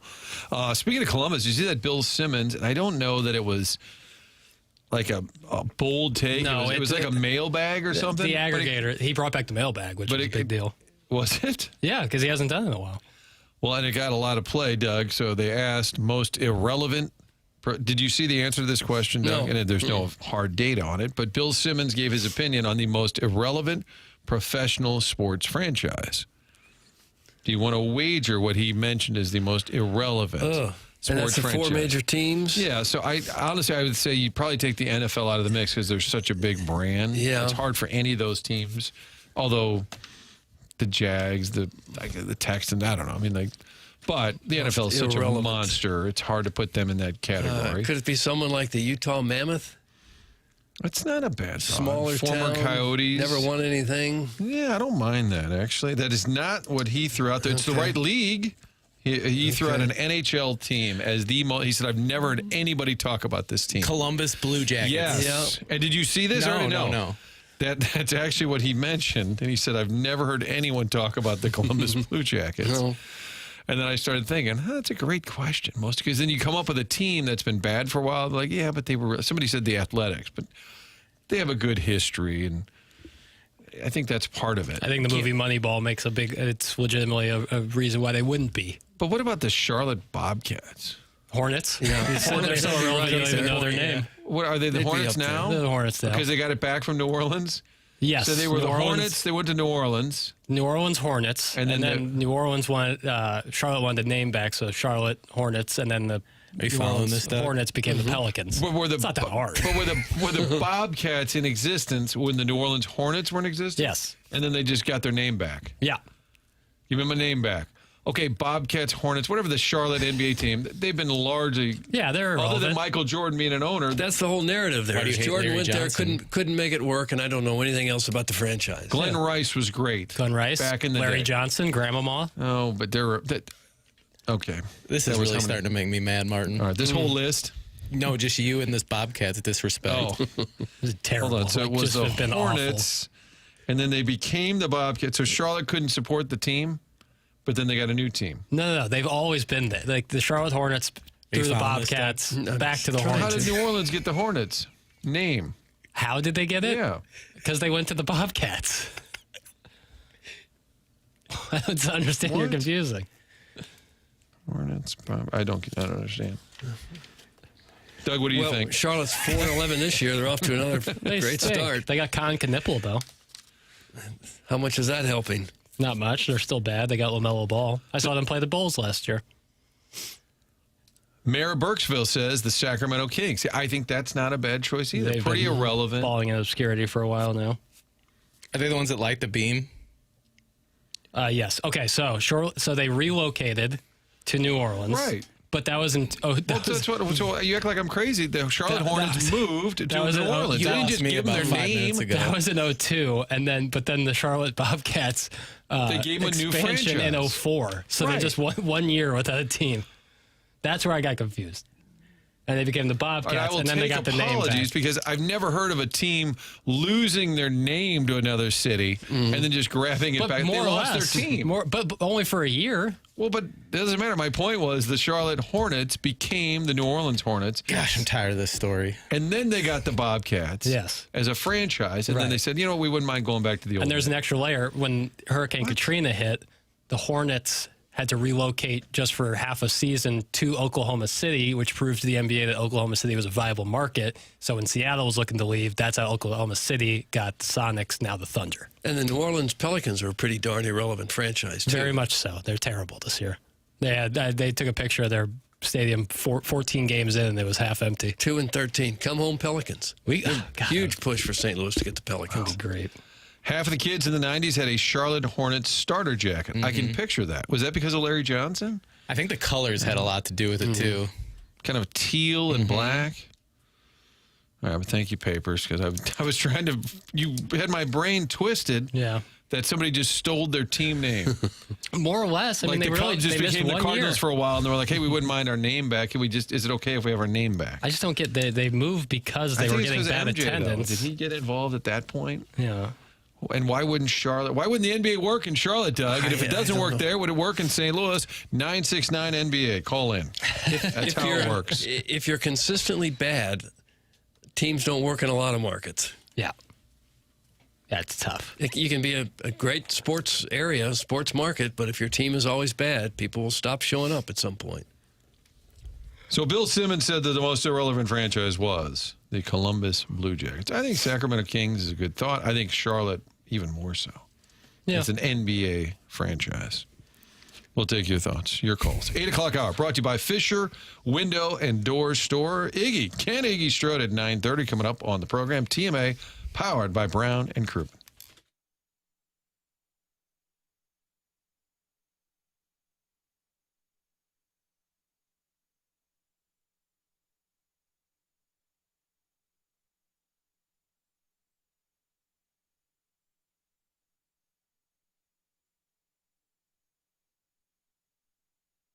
Opportunity for TMA listeners to make some money with Psychiatric Care and Research Center. That's Psychiatric Care and Research Center online at pcrc-stl.com. That is Dr. John Canale, who's been in practice for over 40 years and has more than 20 years of experience conducting clinical research trials.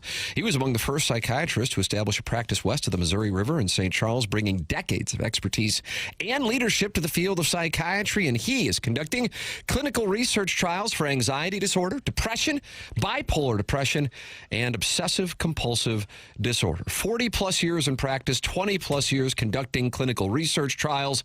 That's Dr. John Canale in Psychiatric Care and Research Center. If you are interested, call 636-244-3593, or if you're interested in participating, pcrc-stl.com. That's pcrc-stl.com.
Kind of feels like an ode to the truck driver. How did it become a top? I forget the show minutes after a segment ends.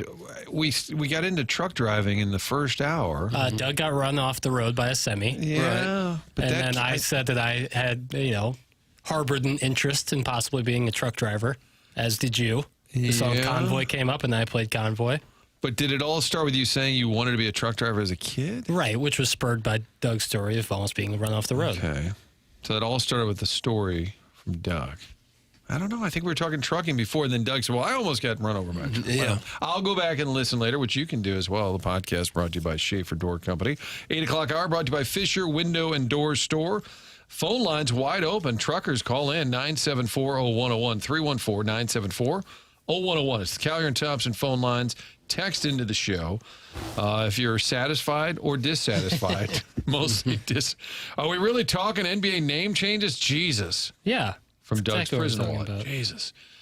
That's 399-9646 Air Comfort Service text line. And, of course, I love the YouTube chat, which is the Michelob Ultra YouTube chat. Martin, Doug, Chairman Kurt, Jackson Burkett here. Tim is out on this TMA on what is a rainy Thursday. Blues Flyers tonight. It's game 2 of the 5-game trip. They're all the way up until Thanksgiving before they're back. Coming back to Enterprise Center, got a game right after Thanksgiving, not to go full Douglas here and read the schedule. Mizzou plays tonight, South Dakota, coming to Mizzou Arena. I do prefer a Thursday than a Monday.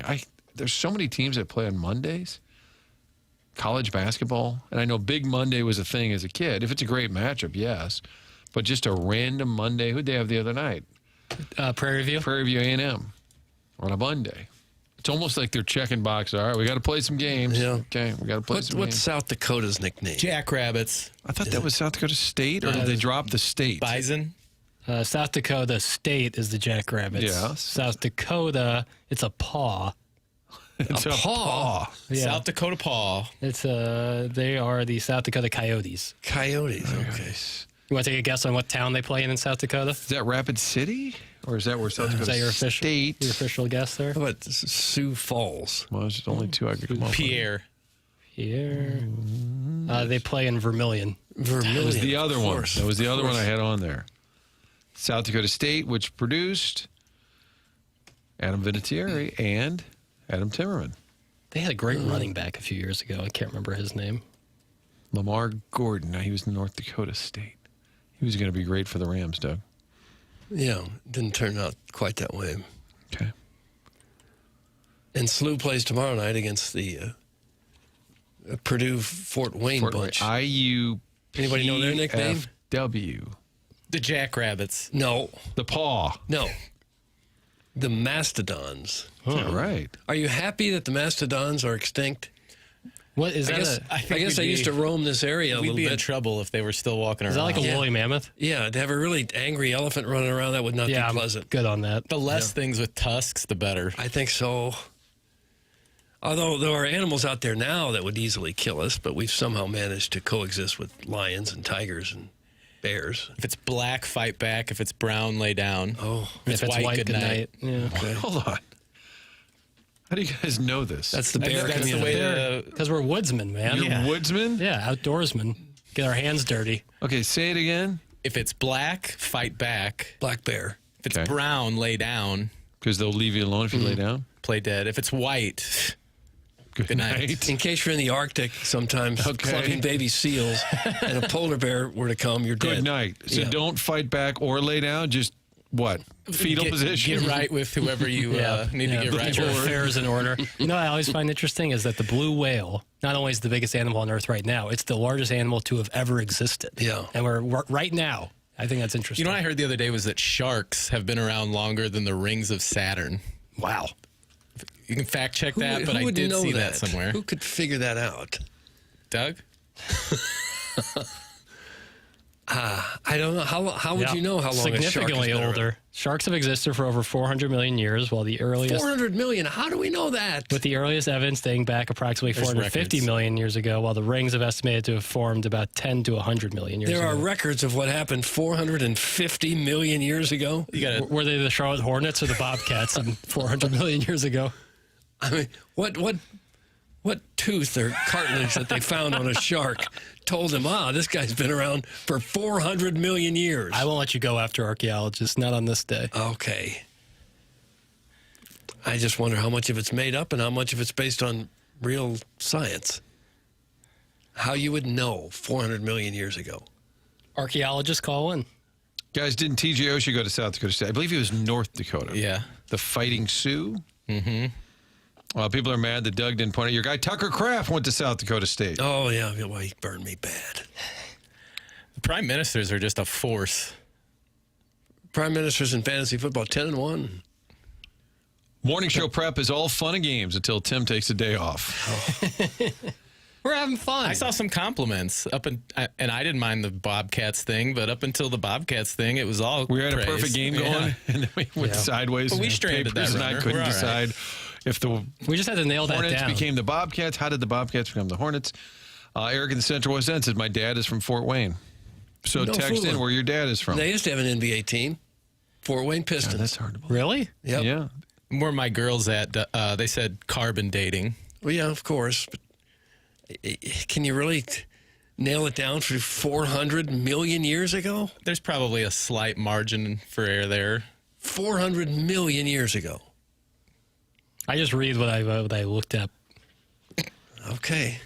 Brian Henshin, correspondent on the show. South Dakota Coyotes. He said, Coyotes. I covered them for a few years. I lived in Sioux Falls. Also covered that Tucker Kraft in high school. Think about that. Then think about me. Well, I'm thinking about Doug and rubbing my nipples. No, he didn't say that. Oh, no. He did This not. guy, he was just having a great take. Okay. And he got sideways. Thanks and free perk. That's from your guy, Brian Henshin. Okay. My nipples are hard. I am excited. Oh, we don't need to know that. Guys, Buck Swope has the info for everything. It's fair. Guys, SLU men's soccer plays tonight. I know we don't want Carpenter Matt to call back in. You have NCAA first-round action. The Billikens hosting Kentucky. If they win, Doug, they'll play Indiana on Sunday. Will you be at the game? Okay. And then you come in often on a Monday. Oh, yeah, I was there. Well, maybe if some tickets were to fall into my You lap. go to Bloomington and watch the Billikens, Well, if that's they were too to far. advance If they played tonight. here, I'd have some interest. Are there guys who kick with both legs? On both teams. Lindenwood plays at Kansas City. Kind of a crappy night, though. Isn't it supposed to rain all night? Dry this weekend. There's a lot of talk coming in about Sharks. We've talked about the Blues. We broke it all down. Bob Thomas may or may not be on this show ever again. Today, tomorrow, next week. Should I fire like No, I just... You up? You up. What if he says, yeah, at the rink? What do you want? Oh, well, we thought you were on the show. But we talked some Illinois. Doug, we talked a lot. Probably too much. We've talked too much. Go back to playing trucker music. That reminds me of talking too much. This story, you guys see this on Survivor? The girl from, I guess she worked in St. Louis. She's now on Survivor, and she ripped the TV station where she used to work while on Survivor. Savannah Survivor? Louie. Yeah. She didn't directly. What did she I say? guess she didn't mention the name of the TV station, But if you know people her know, name, you yeah. can figure it out. And she had worked in 3 or 4 She didn't work with markets. me or Doug. Does that No. narrow it down? She didn't work with Rich Gould. I'm paraphrasing here, but I think she kind of felt a little iced out by her colleagues and maybe heard them talking about her. I believe that was the story Yeah. that she said in the show. Yeah. But I believe if Is it I could getting find the quote traction here. because it's a national show? She said that she was, people can be on local news. according to the Thank you, story Chuck. on STLmagazine.com, she said she was stuck for 2 years at the station under contract, and the stress put her body in flux and messed up her hormones to such that she stopped having her period and can no longer have children. Because of the work environment. Oh, my. That seems a little nasty, doesn't it? I mean, I would imagine if you're under copious amounts of stress that the hormones could be thrown out of whack. So, if that's how she was feeling, that's terrible. I guess, yeah. But I think I don't watch the show, but if I'm not mistaken, she's a force in this season. Like she might win it? Yeah, I don't know how many Do they they're still down go to to. an island? Doug? I don't know. I haven't seen it in a while. You guys are the ones talking Survivor. I didn't even know is it still Jeff Probst? Yeah. They're on season 49. Oh, my God. And I think she's kind of a little bit of a villain That's how she's portrayed in this season. Yeah, but you got to have a good guy. I think she's won some challenges, maybe gotten some immunity, but I'd like to see somebody with some local ties. Sure, take it down. Yeah, I'm still waiting to hear back from the Love Is Blind people. That was the try on St. Louis, right? They thought they were going to do a casting call. Would you go on Survivor if given a chance? I'm kind of like Jackson. I'm not cut for long periods in the outdoors. Bugs and snakes. Mm-hmm. If you're from St. Louis, you're a survivor. That's from Professor Roy Hinckley. Guys, I feel like today's show is the equivalent of eating at a Taco Bell / Pizza Hut, one of those combos in Cottleville. I don't know what that means. You ever hit one of those combo? Probably on a road trip at some point. The idea of eating half a pizza and a bunch of tacos and then getting into your car. You don't have to have. No, it's one not of like each. you have. No, they're two separate restaurants, but I think they're both owned by Yum. Yum. And Louisville has the Yum Center. Right. No, I've not eaten there. No, and really have no plans in the immediate future. When was the last time you went to Taco Bell? I went to the one downtown a few times in desperate times. Yeah. Where's it, over by that White Castle? Yeah, across the street. What do you get? I get the quesadilla. I figure you can't screw that up too bad, right? One would think. It's probably been 10 years, I guess. I think I went last week. Oh, you did? I was desperate. And then you regretted it almost immediately. Decisions were made. Cheesy bean dip. Oh, I don't need bean dip ever. Guys, the KFC Taco Bell is much better than the 3 and 4. Oh, how about a 3-piece, Doug? Dark meat, and then you get 3 tacos. Oh. No, I don't believe so. Oh, good eating.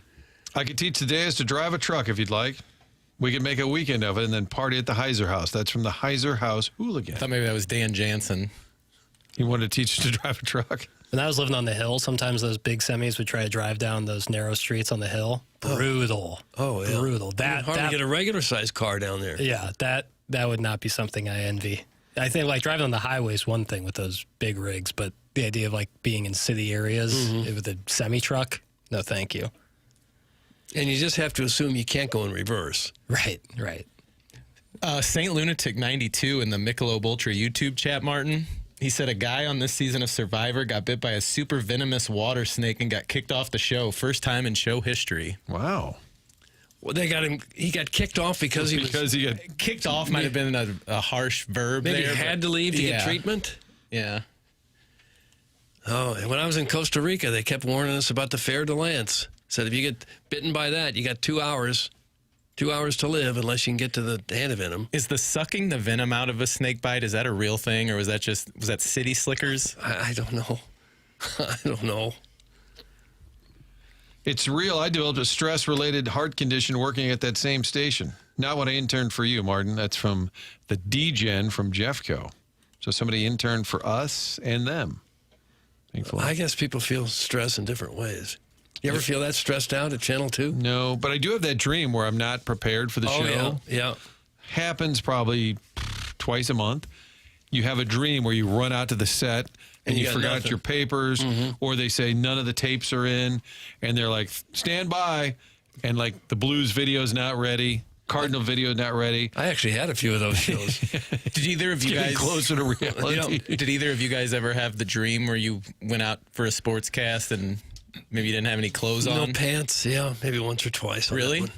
I had the dream for years that I had a college class that I'd forgotten about. Yeah. And I wasn't going to does. graduate, or I had a last final that I'd forgotten about and had to go to. I had that dream for years. Yeah, I had that one most recently, like a couple of years ago. Yeah. And I was like in a panic when I woke up and I realized I've been out of college for 2 or 3 years. Yeah. But in the moment, you're like, Yeah, this in is such this a is daze. awful. Yeah. That was brutal. Wonder what that's about. That's probably, we used to have a dream analyst on the Big 550, probably once a month, and we would have people call in and say, "Can you interpret my dreams?" And the answer every time was stress. And they'd say, "Oh, I was at my place of work and I was naked in front of all my colleagues." Okay. Oh, it sounds like you're under a great amount of stress. This one about college probably comes from you think you should be working harder than you are. Maybe you've blown it off and there's some guilt involved. Yeah, it says and this is what's going to happen. It says this common dream can symbolize worries about not measuring up to expectations. Yeah. Yeah. And then I was robbing a bank, and the police showed up. Yeah, you're under a lot of stress, aren't you? And so we would do these segments, and then Franco Pena would go, well, what's the deal with a dream interpreter? What a con artist that is. I guess he didn't enjoy the segment. If you were robbing a bank, Martin, what would be your role? Wheelman? My role? Yeah, would you be the wheelman? Oh, yeah. Cracking the safe? What was that $1 Million Baby? Or what was the kid, the money driver? What was the kid, the driver? Baby Driver. Baby Driver. Ansel I like that Elgort. movie a lot. Yeah, really good. I'd like to think I'm the driver because at least I could always change my mind and just say, guys, I had to go. Or it could be like Dennis Haysbert in Heat, and just you were working as a fry cook 45 minutes ago, and now you're getting shot walk at. behind into the grill and help us rob a bank. I would You've imagine been on the most, straight and narrow for months. Sure, why not? De Niro needs my help. Sure. most bank robbers now are probably hackers, just doing it on their computer. Well, we had those guys at the Louvre. What was that, a few weeks ago? Yeah. When those guys stole the paintings at the Louvre. Mm-hmm. They just got, they'd have like a bucket crane, and they were like, wore safety vests, and everyone was like, yeah, sure. This makes sense. And then they walked away with a bunch of paintings. Doug, you've always said if you just walk in with a vest on and act like you're supposed to be there. Yeah, clipboard. Mm-hmm. Writing down some notes as you go. Mm-hmm. Yeah, right this way, sir. Carry a ladder. Walk with a hard purpose. helmet. Mm-hmm. Or suit and tie at a sporting event. A lot of times. Yeah, that'll They get just you. assume you're in like the front office. You just walk by. Hey, how you doing? Hey, good, thanks. You just nod. Right. Every once in a while, somebody will jam you up. Guys, I've aged 400 million years since you had that Charlotte conversation.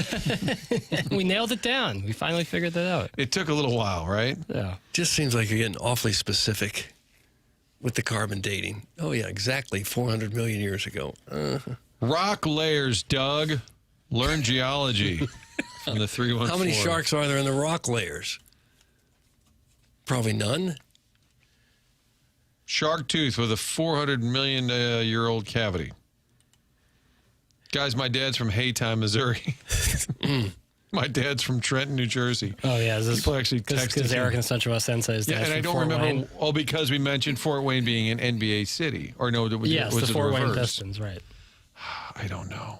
It is the 8 o'clock hour brought to you by Fisher Door and Window. We got a lot to get to in the dossier, including Carnegie Strode. That's coming up a little bit later. Illinois reacting to the loss. Alabama, a great game last night. A lot of good college basketball. As mentioned, Mizzou's got South Dakota tonight. That's how we ended up talking about Jackrabbits. And if it's brown, lay down. If it's black, fight back. The bear. This is bear advice. Mm-hmm.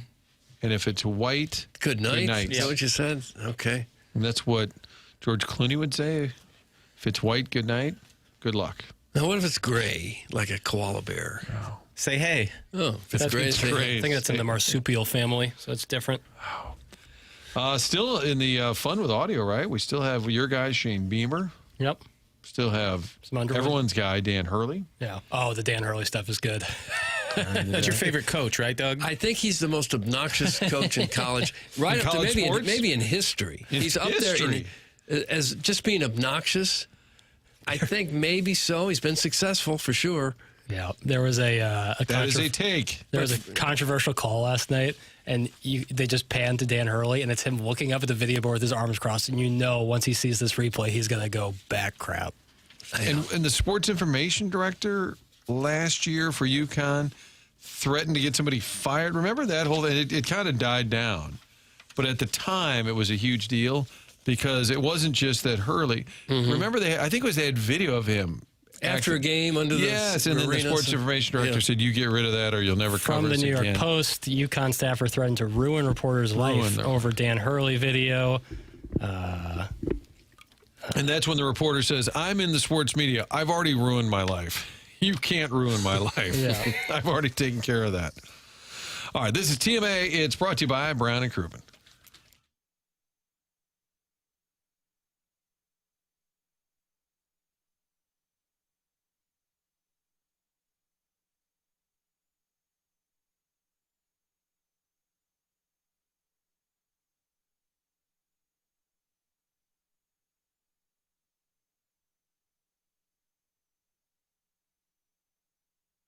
Together Credit Union wants to be your hometown home loan provider. Those home mortgages get a little complicated, but Together Credit Union is here for you throughout the entire process as your hometown home loan provider. They've got everything taken care of and a situational loan for every buyer out there, whatever it is. If you're looking for your first home, downsizing, second mortgage, whatever. Together Credit Union there for you. Fixed rate, adjustable rate, conventional, home equity, jumbo loans. They have it all.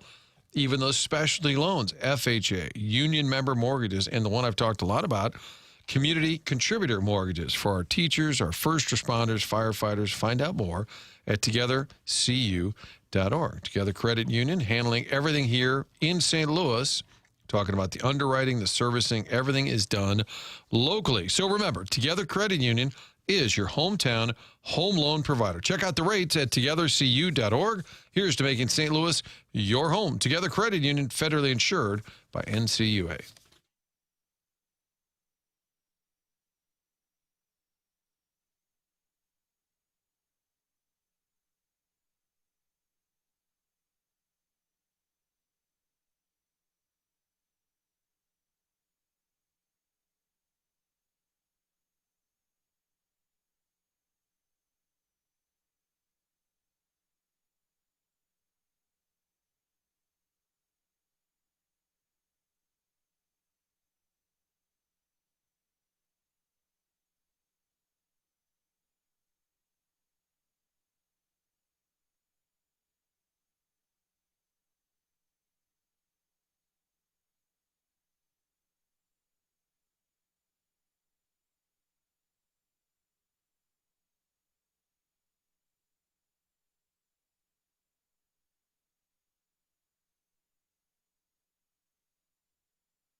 Boy, is Cusimano the surprise guest?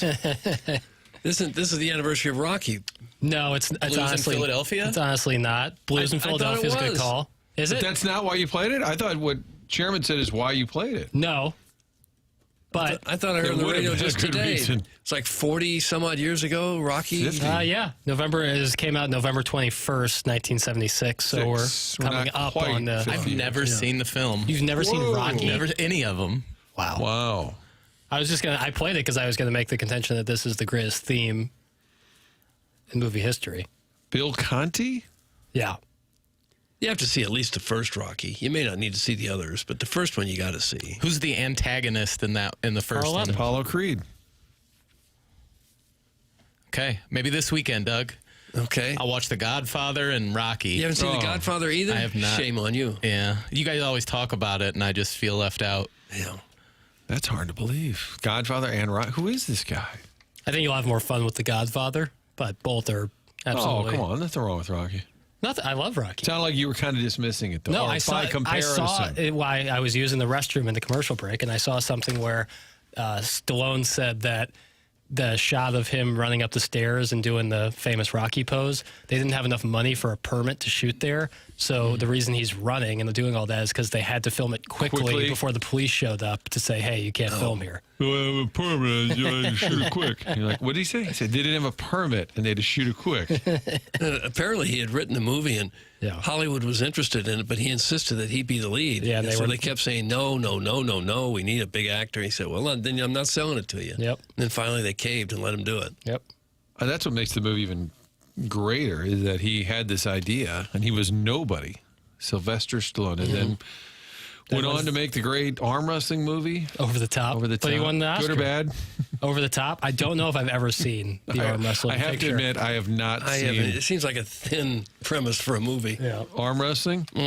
I think Rocky beat out All the President's Men, and I love Rocky, but I think that's wrong. Why? Oh, no, that was a great movie. All the President's Men? No, Rocky. Just Yeah, for because sure. All the President's Men might have been more serious and more important. Rocky was something that stayed with us to this day still. If you haven't seen All the President's Men, you should watch All the President's I've seen that, and it's very good. Jackson, are the new Rocky movies The Creed movies? Yeah. The first Creed's awesome. And Creed 2, if you're a fan of Rocky 4, it's essentially Rocky 4 Part 2. So It's essentially Rocky 4. That's too much for me. Part Well, because 2. in Rocky 4, they fight Drago, and then in Creed 2, Creed fights Drago's kid. son? Right. Okay. Rocky 4. Okay, now I understand. Right. I never understood Star Wars, which would say, well, this is actually Part 7, which was before the Very original confusing. Star Wars. Now, Empire Strikes Back, that was like point 8, That was and now 7. we're on Or that was Creed. 5. I know. I don't mean to keep going down this road, but I've never seen a second of a Star Wars movie either. I don't know if those held up as well. Oh, it's the first Star Wars is outstanding. Does it? Yeah. It's outstanding. I mean, I it was love totally the movie. different. I just wondered if the technology. And Empire Strikes Back is great too. But yes, it's dated for sure. Over the Top, apparently we aren't the only ones who didn't see it. Budget, $25 million. Box office, $16 million. I think it's a cult classic though. Is it? Yeah, I think there's a lot of people with a lot of love for Over the Top. A long haul truck driver. That was the basis. That's Over the Top? Yeah, Stallone plays a long haul truck driver, trying to win back his estranged son. Who among us? From the DGen in Jeffco, nobody understands, Martin. Talking about the Star Wars, because there was like the prequel, Right. but then Well, that it was the originally just sequel, called and Star Wars, and then when the know. prequels came out, they kind of messed everything up. There's people who get really into it. Like, what do you got, a Yoda salt shaker? Like how into it can you be? Even the Cardinals still have Star Wars nights. Yes. Oh yeah, it's huge. It's expanded generations. The people's parents loved it when they were kids, and they pass it down, and their kids pass it down. It's a special thing for a lot of people. I know it is. What the coolest thing is George Lucas, creator of it, Disney passes on his original script for Star Wars, and then 45 years later, they paid $4 billion for all of Star Wars. So, big win for To George him, Lucas. he got $4 billion Yeah, out of he that? with Lucasfilms, yeah. That's a pretty nice payout. I'd say. How about Aux 5? I sat down with my young boys to watch Rocky recently. It's so terribly slow, I couldn't believe it. Not a lot of boxing in the first Rocky movie. Yeah. Rocky 2 was a lot more love boxing. story, but there's it is a little slow, but the build up when you get to it. Yeah, the last 30 minutes are That slow piano playing. yeah, it's kind of somber. But there's less boxing than you might remember. Chairman, have you seen Jaws at least? I know. I'm familiar with the "we're going to need a bigger boat" line. That's it? You're going to need a bigger boat. You're going to need a bigger boat. Mandela Why effect. don't you do a classics weekend and just get through all of them? You know, my Saturdays are mostly college football. And as much, I kind of have NFL on Sundays for fantasy purposes. I don't know if I can. So you don't have squeeze the it in. time. I don't know if I can squeeze it With in. all your sports viewing, you don't have the time. If I was going to just watch one of the things that I just said I hadn't seen, rank Probably The them. Godfather. Godfather 1. Yeah. Yes. Jaws 2. Yep. And maybe Rocky 3. You nailed that. Great work, Doug. Great work, Doug. Yeah. What's the 2 Fox got for NFL this weekend? Oh, it's a good weekend, and it's a good question. It's, I think, Vikings, Packers, Lambeau. Nice. And then an even bigger game is the second game. That would be, Doug, what would be, so the National Football League has a schedule, and every week they play games. Yeah. And it's one team against another. So Minnesota Green Bay is a noon Fox game. The afternoon one's a good one. Philly too. at Dallas? Yeah, it's Probably Philly, Philly, Dallas. It's Dallas. always the It's always the Cowboys, even when the Cowboys are a 500 team. You can get into that game for $58, Doug, if you believe this pricing on here. I see Eagles, that. Cowboys. So, Jackson, you asked. The answer is Vikings, Packers at Lambeau Field, followed by Eagles, Cowboys. You got football tonight, Houston. So I always kind of lump them into my most irrelevant NFL franchises, but they make the playoffs a bunch. Yeah, not as much juice. Yeah. They've had some great players. J.J. Watt, Andre Johnson, Deshaun. I always like this ESPN shows you how low you can buy tickets for some of these games and with a link. Yeah, I know you did. Oh, okay, sorry. But I'm saying, hard to believe, for me anyway, the most expensive ticket to an NFL game this week is at Detroit. Hey, The Giants at Detroit. They love those. Jameis. They love those. Yeah, Jameis. That's the Jameis effect. $209 is the cheapest ticket to get into that game. Lions are a big deal. And you can see Jacksonville at Arizona for $16. At Arizona? Yeah. Let's go to Glendale. A little weekend in Phoenix. More plausible, we go down to Nashville, go to a Titans game. Seattle at the Titans, $20 to get in. The Titans are dreadful, are they not? Yes. Yeah, terrible. I saw on the TV earlier they were talking that game. Seattle's favored, I think, 13.5 on the road. Boy. I would go to Nashville, Doug. They got those bachelorette party bus things. Even this time of year? Oh, yeah. Year-round? No roof on the bus. The girls all ride around. They go, woo, for hours on end. Inflatable phallies phalluses. I don't know what that means. That's fine. Think about it. The entire division's irrelevant. AFC South, Texans, Titans, Jags, all bathwater. Bathwater. Colts at least had Manning. Colts aren't relevant. No, but that division is. Oh, the AFC South. Yeah. It's certainly got the least amount of cachet. But that Jonathan Taylor, he can play some football. Badger. Is he the MVP of the league so far? Here, or Allen? Well, let's look. I'm going to look up, Doug, the MVP odds for the NFL, and then we're going to play a little guessing game.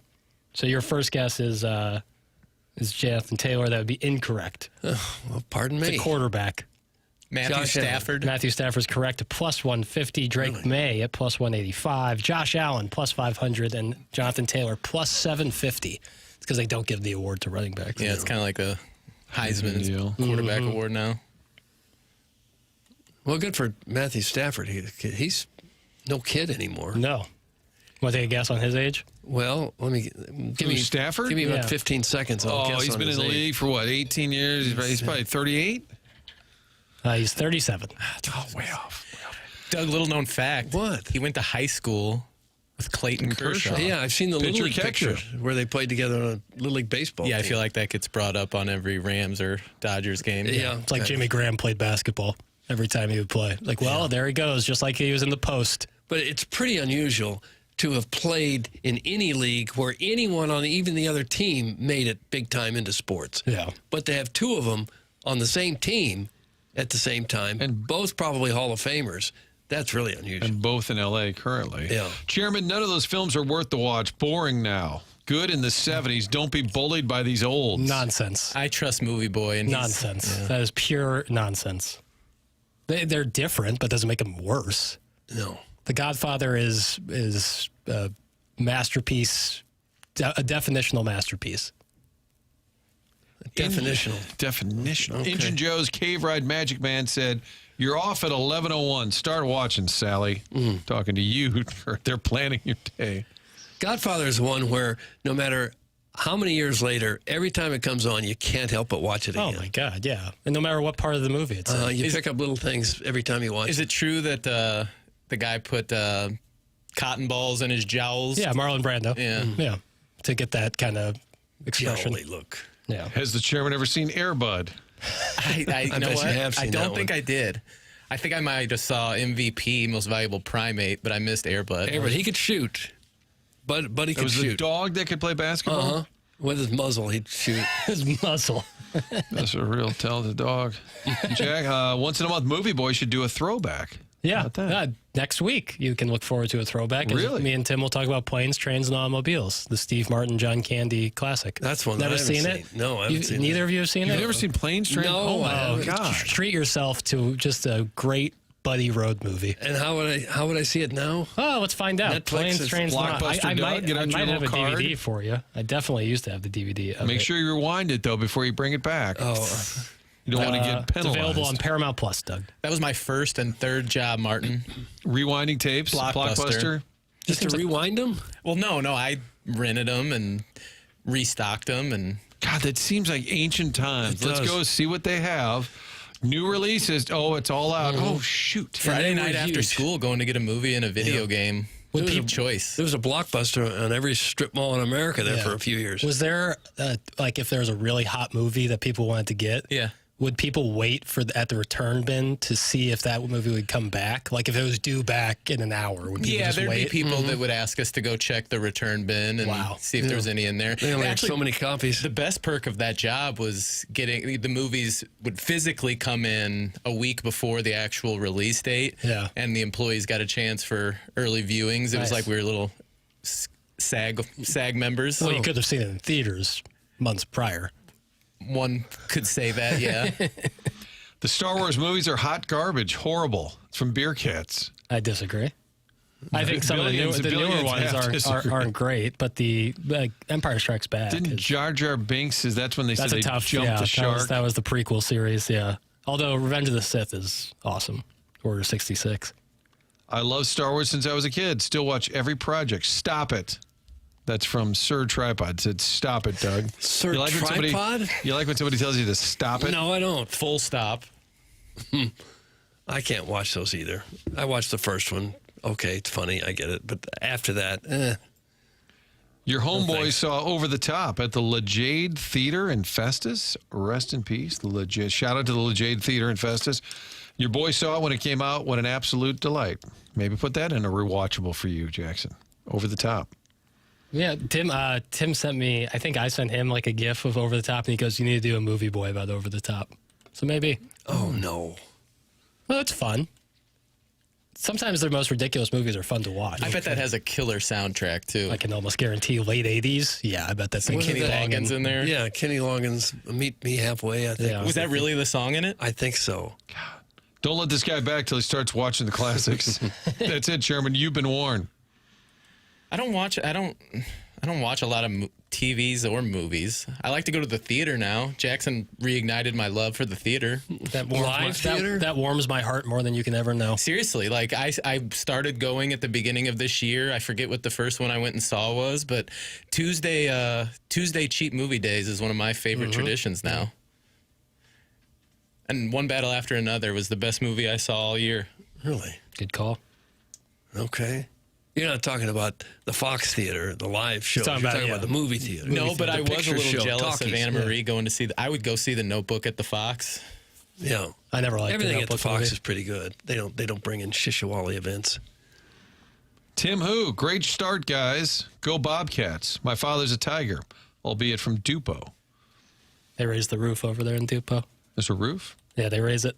Well, they raise the roof. They also raise the quality over at James Carlton You know, Oh, they that's do, what yeah. they do. That's Great time to check the your rates are insurance dropping. rates. Rates are dropping, but service up. And that's James Carlton. James Carlton of the Carlton State Farm Insurance Agency has been my insurance agent going back to 2019, and I recommend him becoming your insurance agent as well. The customer service you're going to get from James and his team in Webster Groves, second to none. Now, if your insurance has gone up in the last year, you can give James a chance to save you money. Jamie Rivers made the switch last month, and he could not believe how much money he saved. I've been a client for 6 years, so it's very easy for me to speak to the caliber of service I get from James Carlton. But then when he can save you money, boy, that really makes a difference. If you have kids under 25 on your insurance policy, this is where James saves people the most money. Go online at carltoninsurance.net. That's carltoninsurance.net, or call 314-961-4800. That's James Carlton of the Carlton State Farm Insurance Agency, carltoninsurance.net. If your insurance costs a leg and an arm, call James Carlton, State Farm. Kurt, is nobody answering the phones? That's from Eric in the Central West End. I got eyes on it. Guys, I hate Dan Hurley. I did a little audit of the text line. A lot of people say where their dad is from. Aviston, Illinois, Doug. Then they said, Doug's my daddy. Where's your dad from? Dayton, Ohio. Okay. Chairman, where's your dad from?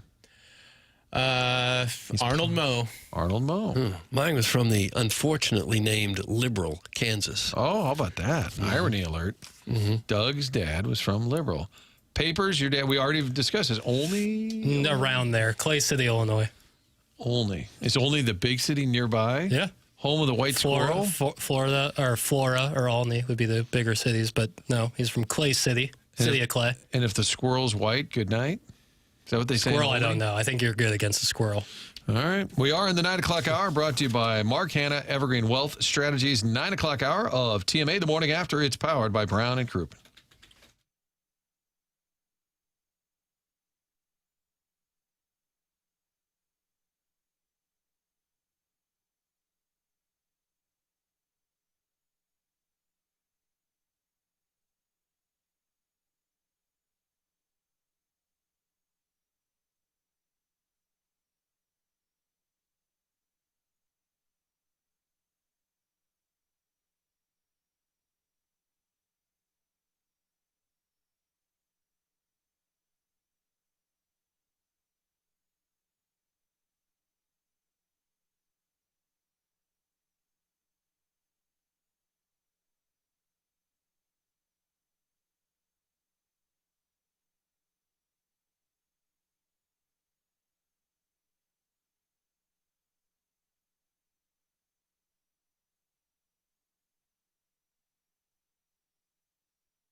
This is Jackson with a SportsCenter update brought to you by Saliga Heating and Cooling. The Illinois Fighting Illini fall to the Alabama Crimson Tide last night, 90-86 in one hell of a game. Illinois has their chance to get back in the win column on Saturday as they take on LIU at 1 p.m. That was another SportsCenter update brought to you by Saliga Heating and Cooling, a Daikin heating and air conditioning dealer.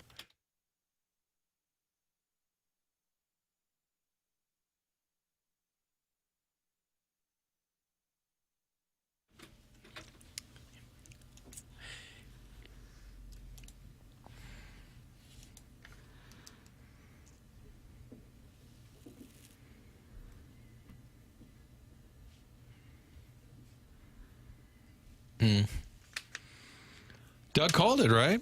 Yep. It's from Over the Top. Kenny Loggins. It's the theme from Over the Top. I know this would be ultimate crowdsourcing, but did Kenny Loggins write his songs for the movies, or did the movies grab onto? So Caddyshack had "I'm All Right." That's a good question. Did Kenny Loggins? He obviously became the guy for all these huge movies, In the 80s, theme for songs. I heard him say once in an interview he wrote, is it Pooh Corner, his Yeah. song? He said he wrote that and got a message from Disney that he had to knock it off. They were in violation of the copyright. And he just happened to be dating a girl whose dad was an executive with Disney and got the okay to go ahead and do the song and made him millions. What do you got for an age on Kenny Loggins, Doug? Oh, did you say Kenny Loggins? Mm-hmm. I'd say 78. I think it might be just a tick high. So he was huge in the 80s. It's 40 years ago. He was 34. 76. Jackson? I'm looking at it, so we're cues. So who? Martin wins, 77. You went over. Okay, sorry. We're right there. What was the biggest hit of all of them? Footloose? Footloose, Danger Zone. I had some big ones, that's for sure. He got nominated for an Academy Award for Footloose, so that might be the answer. Although I'm All Right's my favorite, because I love that opening stuff of Caddyshack when he's riding his bike through the course. Really like that. Big Irish Catholic family with like 40 kids in there. Do you think Dirty Dancing's the best movie soundtrack ever? No. I'll take Saturday Night Fever. Is that the name of it? Yeah. Is that the name of the movie? Yeah. Yeah. I don't think I've ever seen that movie. That's worth seeing. Yeah, That's good. isn't it? Great Travolta. Yeah, I'd take that soundtrack. As a kid, heard so much Bee Gees, I think I got my fill. Was your dad a big Bee Gees guy? No, my mom, kind of that era. Sure. The Pale sounded joyful, announcing that Illini lost. That's not fair. Keep your Illini hate between you and your homeboys. That's from the recovering I alcoholic. was rooting so hard for them. They kept missing free God, throws. they missed 9. They were 9 for 17 in the second half. Okay, and then 13 of 22 in the game at the free throw line. The Illini lose. We talked about it earlier. Just a great college basketball game. And kudos to Brad Underwood and company for playing a big-time schedule. Yep. We had Brad Underwood. They were talking about being back at the United Center. I thought that was an annual thing, and it was for about 24 years. But Illinois played a game in Chicago for the first time since 2018. And to this day, it's the most pissed off I've ever been as the Illinois basketball coach, was that I scheduled, that was me, I took all the heat, I scheduled a Big Ten game in this building in front of nobody. And we got beat. And to me, that's the one thing that upset me more than anything. But to look up there today and see 18,000 in orange, I mean, my gosh. And I said, and all of his humor, he goes, Coach, he said, put a smile on your face. We need to enjoy this. I said, you're exactly right. And I have tremendous appreciation for our fans, for our administration, for allowing us as coaches to get to this place. So it's the first time I've reflected in a long time, but that was pretty cool tonight. He just seems to have the right balance of he can be kind of that psycho coach on the sideline with the incredible scowl. Just late in that game, too, I think they were looking for a flagrant. They were looking for anything. He looked like he was going to beat the ref up. Yeah. And then you get him in the postgame, and he's actually kind of thoughtful. That's my favorite kind of coach. Yeah, I mean, in the moment, lose yourself, be crazy, screaming at people. Yeah. And then in the postgame, you're just a normal guy with a really cool answer about the crowd. Yeah. I don't remember. It was probably early in his Illini tenure why they wouldn't have a decent crowd. I'm sure the team was bad. It's hard to believe Illinois wouldn't get a good crowd in Chicago. Yeah, I was almost thinking he must have been coaching another team and scheduled Illinois in an empty building. But he said we played up there. He was pissed off because they had an empty building playing in Chicago. Well, Jimmy Cruz, don't let me down, Don't let Jimmy. me down. I got you beating Louisville. Well, they'll have a full building when they play Mizzou here. Yeah, it's my favorite Two good sports day of teams. the year. It's a Monday. I know, 22nd. Well, it's a holiday week. This show, if any show will mail it in, this show will mail it in that week. No, but that it used to always be the Friday before Christmas, Friday night. Yeah. And like when I was younger. But I think because that week break. is, you're 2 days from Christmas Eve. Yeah, it doesn't. This week doesn't feel. If it was if it was like the 9th or whatever, the 10th, whatever Monday is, the 8th, it would be different. Right, but yeah, it's Christmas on a Thursday, right, this year, so it wouldn't really work out. You can't play it on the 26th, so they wouldn't want to play it on the 26th. No. And then if you do it the Friday before, it's way before Christmas. But So that's Brad Underwood, Doug. He is the basketball coach at Illinois, I think we're agreeing that he's got a good blend of being kind of psychotic, intense sideline coach, but pretty decent guy, self-deprecating, he's got a little bit of humor. He used to let Kofi Coburn, I guess, imitate him, so he can. He told me when he lost weight, it's because his daughter stopped like a piece of video of him once and said, "Hey, Dad, look." And he said, "Yeah, what?" And she said, "Which chin should I look at?" Oh, no. His daughter said that to him. He goes, "All right, that's it. I got to lose some weight." Likable. And then there's the UConn coach, Dan Hurley. Highly successful, Doug. Highly successful, Dan Hurley. And Highly unlikable. Highly unlikable. Here's Dan Hurley. They lost Arizona last night. Sometime around 2 a.m., 4:30 a.m., I'm going to wake up and I'm going to think it was just a nightmare, and then finally when I'm up and just kind of starting to move around, but I'm feeling half dead at around 7:30, 8 o'clock, I'm going to realize, that we just blew a chance to beat one of the best teams down 2 studs, and in a game that we were down 13 and wobbling. Our people got to get our guys healthy and on the court so that we could be the team that we're all really high on. It just tonight sucked to lose like that. Okay. That's a good soundbite, though. Going after the medical team a little bit. Our guys got to get our guys healthy. It's a doctor's fault. But I will say, if you didn't have villains, every coach would sound the same, right? I couldn't agree more. We have to have a villain. I couldn't agree more. Dan Hurley, we can't stand you, but we're grateful for you. It's like Patrick Reed and the PGA Tour. You need those kind of villainous characters, and I think Dan Hurley's the perfect kind. He said also, "I believe we are the basketball capital of the world, but we're also becoming the ankle sprain capital of the world and the muscle pull capital of the world. We've got to get this team on the court, all our weapons on the court." Does sound like he's a little down on the training staff. A little bit. He also ripped up the stat sheet at the podium during the game. It's the histrionics on the court that drive me crazy. He got a tech last year in a very important moment of a game that ended up costing them because they got to shoot free throws, obviously. And that's where I was like, all right, you can't do that. You can be crazy on the sideline, but you can't cost your team like that. Speaking of coaches who get a little excited, remember Nate Oates a couple of years ago? Didn't he grab a Mizzou player or pushed him? He kind of got a little pushed carried away. Trent Pierce, I believe, away. Or no, it was Aiden Shaw. He kind of pushed Aiden Shaw away. And I believe Dennis Gates had something to say to him after the game. Like, don't touch my guy or something like that. That Nate Oates, though, coaching at Alabama, he kind of wears the Wimp Sanderson loud sport coats at times, or the Bama kind of coats. But he was a high school coach for quite a while, like 11 years. And then he made a quick ascent before he got to Alabama. And he's been there a long time, really successful. And here's Nate Oates' take on Illinois. Well, I think they get to pieces, they can go inside on you, they can drive it on you, they can go outside with the entire lineup 1 through 5. I think they're pretty good, and they didn't play bad tonight. They missed a bunch of free throws. Sure, if they make their free throws, they probably win. He went into more detail about all the players that he likes on Illinois, but I didn't find that to be germane. Because he said the guy, the Itch, and then the other guy, Itch, Janovic, and Stojakovic, Isevic. No. I wouldn't want to be Brian Barnard. You got a lot of names there that sound a little similar. Illinois loses that game. College basketball report brought to you by Jackson Burkett. We've got Blues hockey tonight with the Flyers pregame at 5 o'clock, I believe.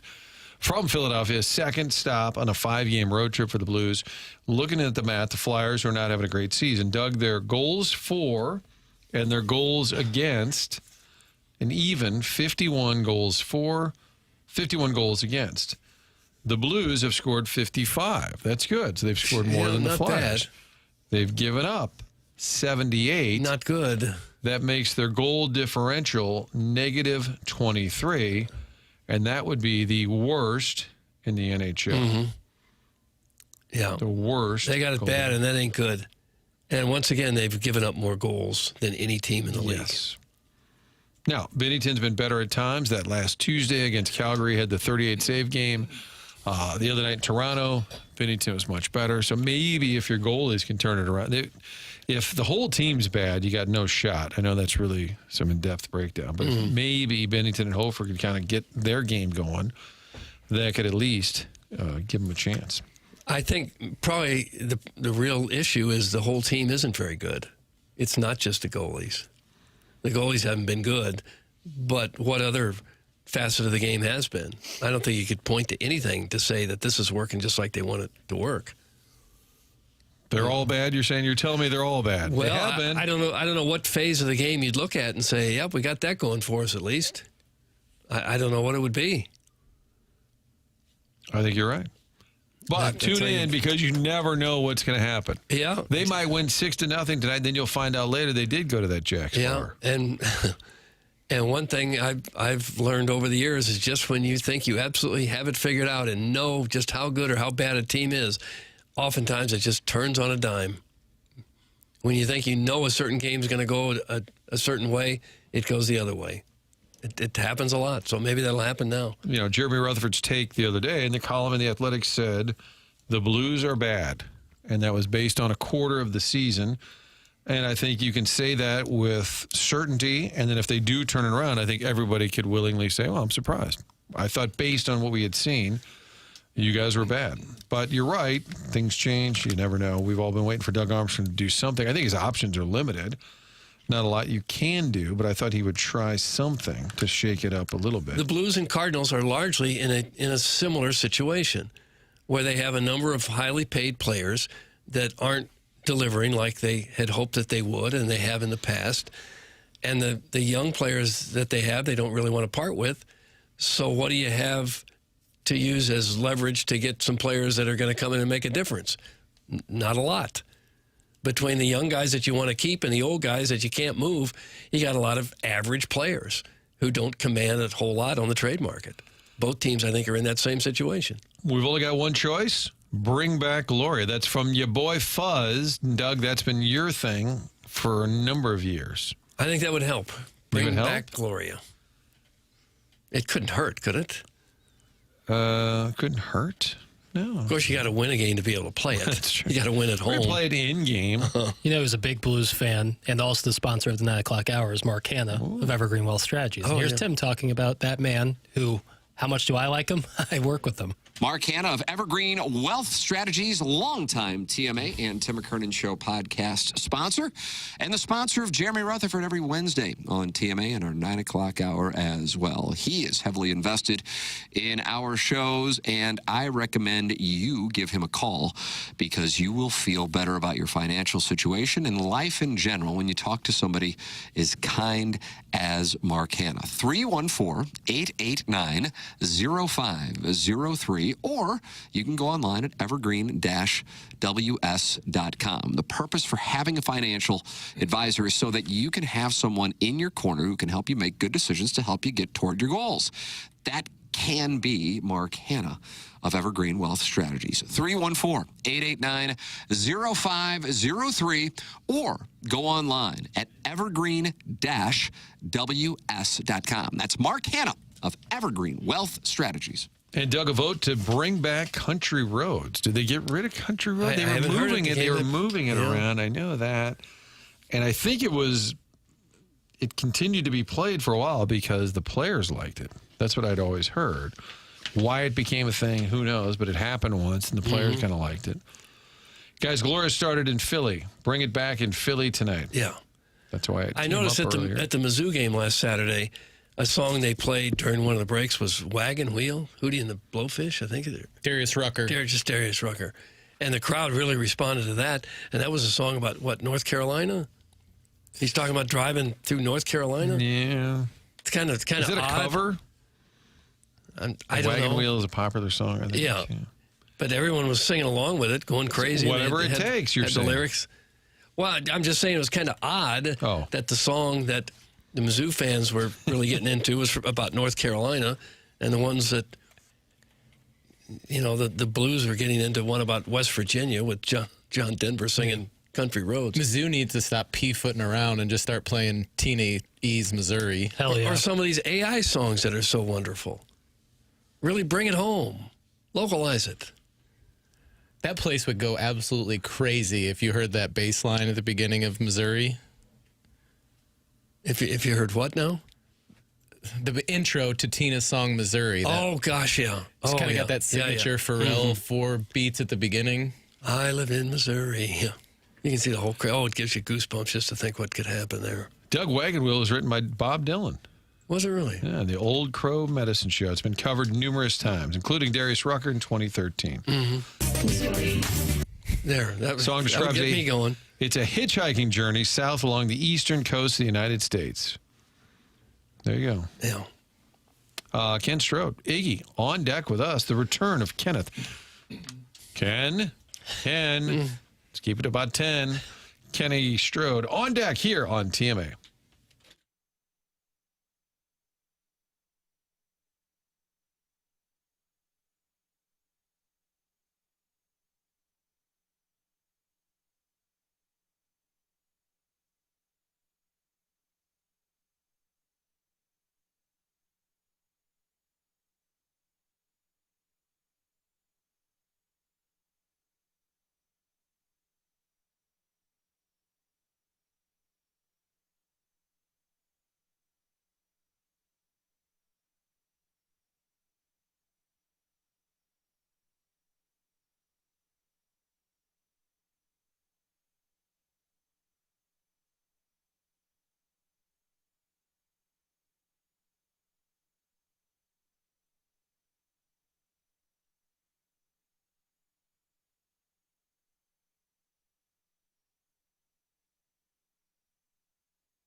Real quick, Martin, before we get to our guy, Ken Iggy Strode, I want to tell folks about our Email the Day prize today. 2 tickets to Motley Crue.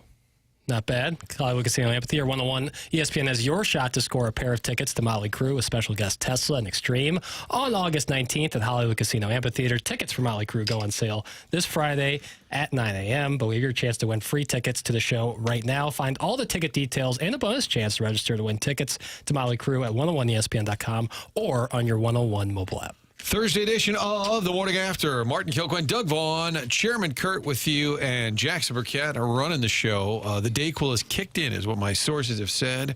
Right. Boys Don't Cry, The Cure, played for Ken Iggy Strode by design or no? Just yes, for by fun? design. That's by design. One of Iggy's favorites. I love The Cure. Love Iggy. Ken Iggy Strode, welcome back. The one, the only. The plate says it all. Iggy. What's up, pal? Hey, boys. Thank you for that, Jackson. You know I love The Cure. Absolutely. So, 2023, and nobody believes me. Okay, your phone cut out, unfortunately, at the very beginning. One more time, Ken Iggy Strode, and you love The Cure, and then you said what?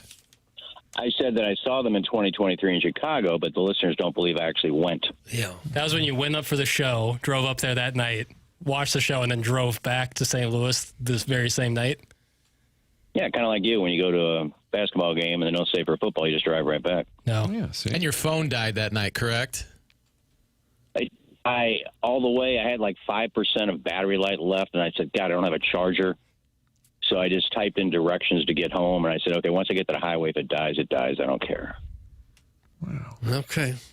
Favorite Cure song? Is it Boys Don't Cry? Because you got that Closer to Me, Friday I'm in Love. There's so many good ones. Probably like Heaven. Yeah, that's a good song. And Forest I like. There's a lot of it instrumental in Forest, but I love Forest. Now, Ken, you like to sit outside, smoke a little cigarette today. Kind of a gloomy. Are you still able to get outside and enjoy a puff?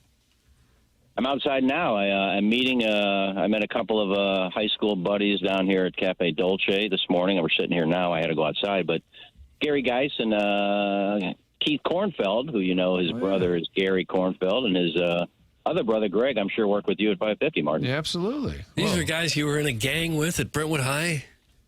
No gang. I think the Avenue boys, but no gangs. But they wanted to have coffee.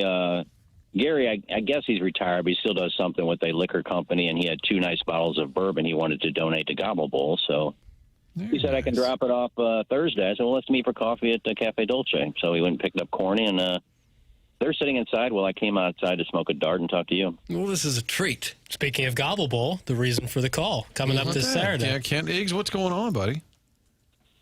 Saturday, the 16th annual. It doesn't seem like I've been doing this for 16 years, but this Saturday, Cave Springs Lanes, start at noon.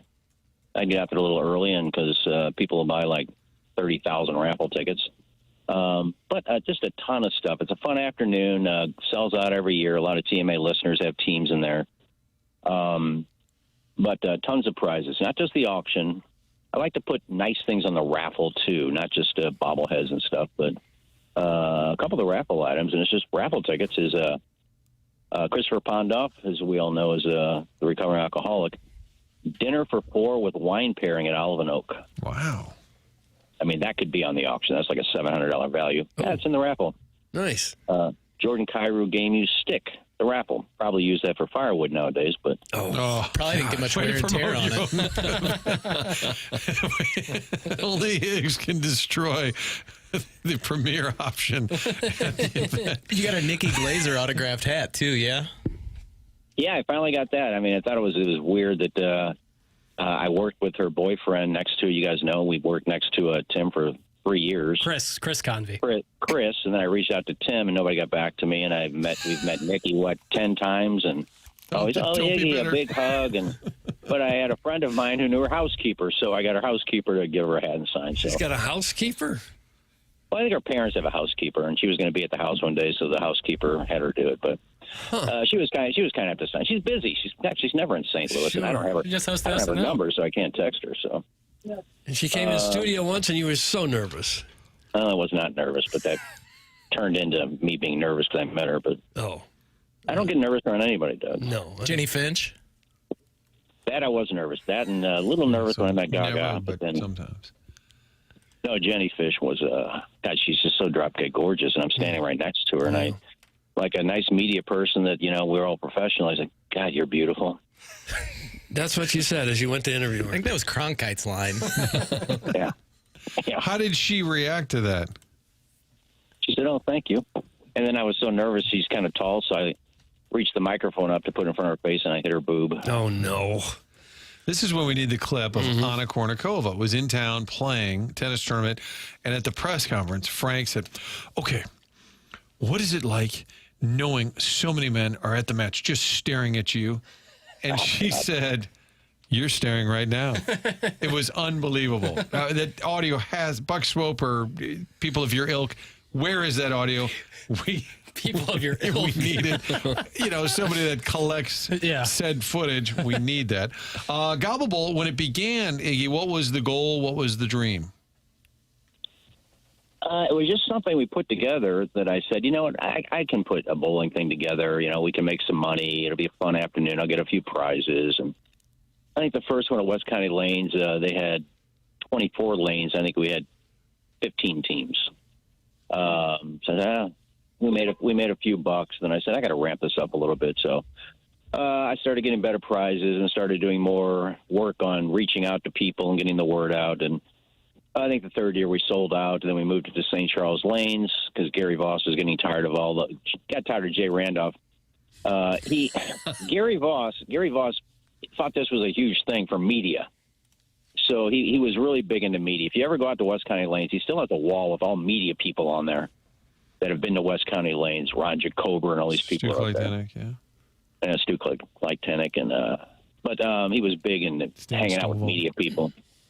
So he put together this VIP for media thing where he had sandwiches and beer back there. And I said, there's no media here. Well, Jay kept going in there and grabbing six-packs and going back out to the lanes and giving them to everybody. Now the people. So Voss said, no more media thing. So we moved to the St. Charles Lanes, and now it sells out. I send out an email to the 32 captains every year saying, okay, you guys get first choice. Since you bowled last year, you get first choice if you want to come back. And I get 32 emails within 20 minutes saying we're in. So it sells out, but we get another 100, 150 people show up, just buy raffle tickets, hang out, eat, drink, and bid on auction items. And it's really a fun afternoon, and we raise a pretty good chunk of change. Wow. And you have a good time doing it. Yeah, it's a fun afternoon. I mean, it's not a lot of work for me. I mean, it's something I'd start doing for like 8 months out of the year, but it's not like I sit there for 8 hours a day doing it. I'll make a call here, a call there, a call here, a call there. And next thing I know, I got 70 raffle items and 15 auction items. So it's just people love the foundation. I mean, I don't think anybody's ever said no to this foundation when I ask. So yeah, a lot of the success goes back to your legendary bowling coaching career at Fontbonne. Oh, that and Kegler's Corner, which I've said many times that I had a dream that Kegler's Corner came back and it was the talk of the town. Right. Are you rolling the ceremonial first ball on Saturday? That's a good question. I picked up a ball in 8 years since I retired. I just don't have any interest in throwing a bowling ball. Really? So you retired? I remember covering that announcement. So why did you retire? Because bowling you could do your whole life. Yeah, it just got to the point where I didn't enjoy it anymore. It's just I'd be on my couch and we started bowling at 8 o'clock and it'd be 7:30. I go, oh God, I got to bowl. God, I didn't like it. And I get there and I got to get up at 5:30 in the morning. And where are they at? Who's up? Oh, they're in the bar doing shots. Well, bowl. Get down here and bowl. I get so fed up. Don't get mad, Eggs. Don't get mad. Well, I said, if I don't want to bowl anymore, why am I bowling? So I just said, when this league's over, I'm done. And I did, and I haven't picked up a ball since. Now, I guarantee you, if I took like a day and just went and practiced, I'd probably shoot about 650. Oh, of course. Yeah. Well, you were a superstar back in the day with all those 300s. Well, there's a reason I'm in the Hall of Fame, Doug. No, for heaven's sakes. What happened to Pete Weber? Did he he was a huge star. Oh, he's still bowling on. He signed a ball for Gobble Bowl. No, he's still bowling on the senior tour. A couple of people texted in. It's called Cave Springs Lanes now. Maybe that it's not St. Charles Bowl anymore. Does that sound right? No, it's Cave Springs Lanes. We bowled at St. Charles Lanes for a few years. Okay. Then they had new ownership, and they didn't want to give us the lanes. They wanted to charge us for the lanes, and I I said, no, we're not doing that. I said, how much money you make in the snack bar and the bar on that Saturday? We give you. We're not giving anything for free. I said, well, I'll take it someplace else, buddy. Buddy, You called him buddy. You buddied him. I brought Kegler's cornerback, and it was like the talk of the town. Do you want listeners to show up? Is that part of the fun here? Is they just show up and kind of hang out? Yeah, just come hang out and buy a bunch of raffle tickets and auction items. I know Steve in Ballpark Village loves the golf packages we put together. He has a proxy. He gives somebody how much he can spend on these items, and then they bid for him. I think he bid on St. Louis Country Club last year. But let me throw, if you can, I'll throw some of the golf items out. Golf for 4 at Portosema. Now, where is that? Lake of the Ozarks. Down in the Ozarks. Papers played there. Yeah. Yeah, one of the great courses down in the Ozarks. Golf for 4 at Dalhousie. Cape Way. Mm-hmm. Golf for 4 at Algonquin, or golf for 3 at Algonquin. You get to play with Warson Woods Wacko. Golf for 2 at St. Louis Country Club.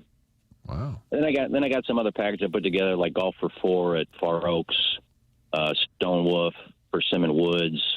Then a package with Ambrier and a couple other ones. So there's some good golf packages. And those are what, like silent auction items as people walk around and mill about? Yeah, silent auction. Okay. I got Stam Usual bat. And I have 2, the Blues gave me 2 jerseys this year. I have a Broberg signed jersey. It's the New Jersey. And then I have a white home jersey signed by Snuggerud. Nice. Jimmy Snipes. Yeah. And for people who aren't familiar with the charity, give us the overview on that again. Well, Megan passed away. She committed suicide after being bullied on MySpace and at school. And the MySpace person was someone pretending to be a young boy her age and said, I really like you. You're cute. Can we be friends? And Tina was very, very strict about who she posted and talked to on MySpace. And she finally said, yeah, you can be his friend. And they hit it off. And then one day she came home from school, and this boy who she thought liked him sent her a message, said, I was just kidding. Nobody likes you. You're ugly. You're fat. Why don't you kill yourself? And she did. And it ended up being not a young boy. It ended up being a lady down the street who didn't like the family and pretended to be the boy. And so it was awful. And so Tina started the foundation to make people aware of bullying and online bullying and teenage suicide. And we've been doing it for 17 years now. Wow. Gobble Bowl this weekend, if you'd like to stop by. And Alan Dadeville also wanted to know any thoughts on Biffin's show coming back. Every month or so, Biff will text me at 3:30 in the morning, and I'll get up and I see the text. Still want to do Biffin show? So, well, I told you what you need to do, buddy. He'd bankroll it, you have to think. Yeah. Come up with some money. You have to. Well, why don't you go down to Hito for a week and get some stories, and that could be the foundation of the new Biffin show. No, I like bowling, Doug. I have no interest in going to Hito either. Iggy, were people that you knew from all your time down there, did they all escape that hurricane unscathed? Yeah, there weren't a lot of them down there. For some reason, people knew a hurricane was coming, but yet they stayed instead of getting out. And, yeah, Negril really didn't get a lot of damage. More in the Kingston area, right? I think more in Kingston, a little bit of Montego Bay, but St. Elizabeth Parish. But Negril really didn't get. I mean, they had winds and they had a few palm leaves come down, palm firms came down. Oh, no, they didn't get. But people they're doing the cleanup now. There's a guy with a broom. That was about it. Are all the spots taken for Gobble Bowl? There was a question about that, and I think you said there was.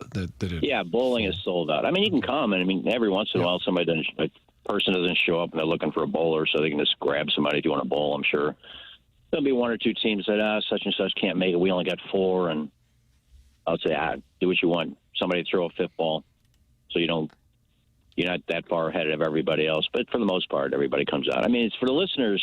They should come out just to see the people on lane 1.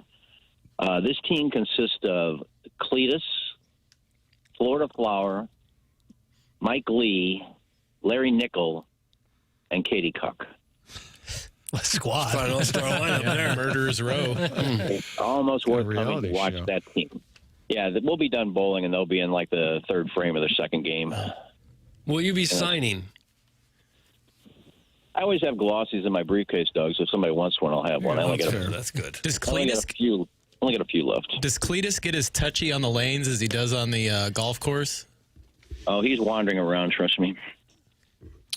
So great to hear from Iggy. Sup, Iggs. That's from Eric at the Central West End. A lot of folks saying hi via the text line. Ken, great to have you on the show. Good luck with Gobble Bowl. Great event, great cause. Good for you. You don't want to talk any blues with me? I think we're good. Did you have some hot take? No. Okay. I assumed you were kidding. That's why. We'll let you get back to your coffee. You got coffee. You got darts to get to. It's a busy Thursday for Eggs. Thanks for hopping on with us. Guys, anytime. Have a great rest of the week, and hopefully we see a lot of people out there Saturday. Mark, bring a camera crew out. Okay. And it's noon to 5? Is that right? It doesn't take that long. We're really done by 4:30. Oh, can I say one thing? Way Yes, off. please. I said noon to 5. No, 4:30. Okay, I was way off. You're way up. Can I say one thing? I haven't said this yet. You're going to be the first people to hear this. Exclusive. I don't know if he'll be there or not, but when my sister passed away 10 years ago, she was a big part of Gobble Bowl. She was like my right-hand girl. Thanks to Nina Lasky now, she helps me out. But my sister would help tear up raffle tickets, help people register, and then she'd stand next to me for 3.5 hours giving out raffle prizes. So I had asked Tina, can we put together a Donna Strodebread Compassion Award, and we'll pick somebody each year to give the award to who's made a difference in the community, has raised a lot of money for charity, things like that. So we've given out to Brian McKernan won it last one year. We gave it to Jay, Jeff Burton, Kim Tucci. Just a lot of great people have won it. Well, back in August, I called Chaser, and I said, we really want to give you this award. There's nobody in this city that's done more for the community, raising money. And he said, count me in, but obviously I don't know how I'm going to feel in November, but count me in.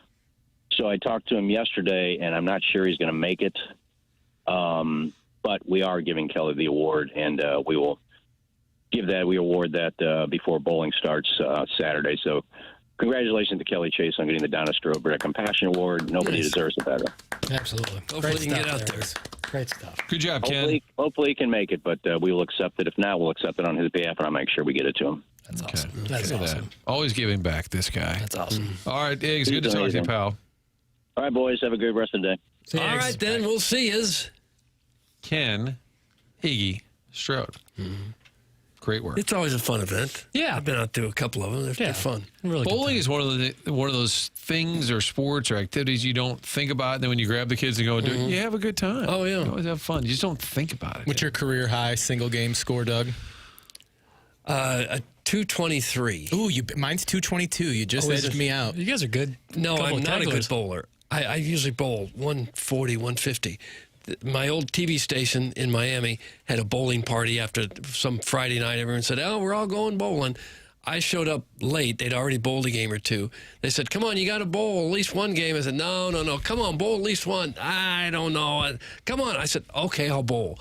For whatever reason, everything I threw was right in the pocket. That's when I threw the 223. One game without warming up. Best game of my life. I have never come close to it since. Were you on greenies that night? I don't know what happened. What's more impressive, bowling a perfect game or a hole-in-one? It's got to be the perfect game, right? Hole-in-one. Because with a perfect game, you have to do it however many times in a row. I think it's more rare they have the hole-in-one. More rare, but the hole-in-one is largely luck. Yeah, would agree. Skill to get it close, luck to go in. Yeah. I'm not sure how much luck is involved in a 300 game. No, I think you're at high performance level. Yeah. People are texting in their bowling scores. Before it was, where's your dad's hometown? Now bowling scores. It is TMA the morning after 9 o'clock hour, brought to you by Mark Hanna, Evergreen Wealth Strategies. We, of course, have the Collier and Thompson phone lines. That's what Iggy was on. 314-974-0101. Collier and Thompson brings you the phone lines. Text line is the Air Comfort Service text line at 399-9646. The Michelob Ultra YouTube chat will check to see what the people have to say. It's the morning after, brought to you by Brown and Crouppen.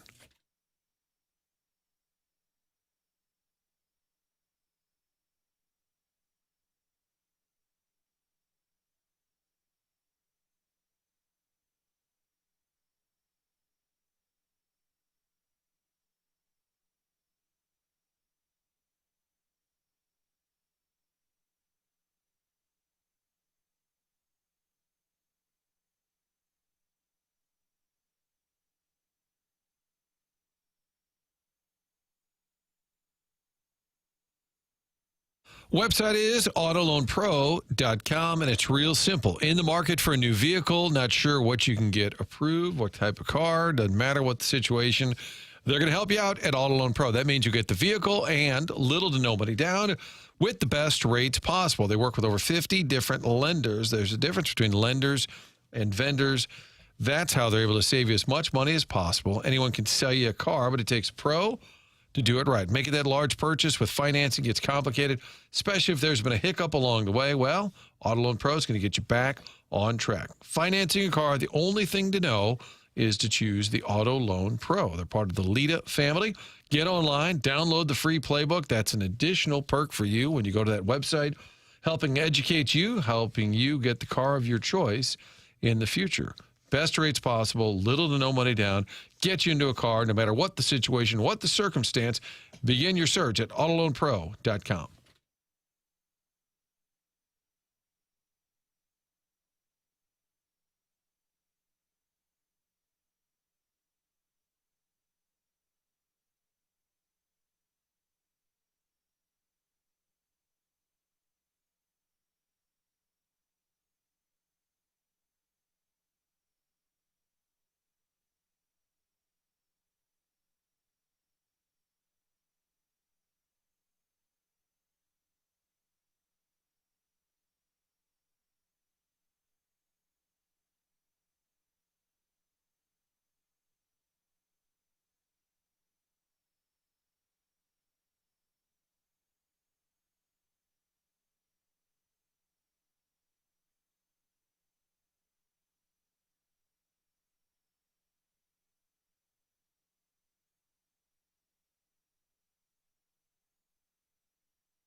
You like this one, Doug? Yeah, that's not bad. Who is this? It's Q Lazarus, Goodbye Horses. Oh, Most okay. notably known for its use in Silence of the Lambs.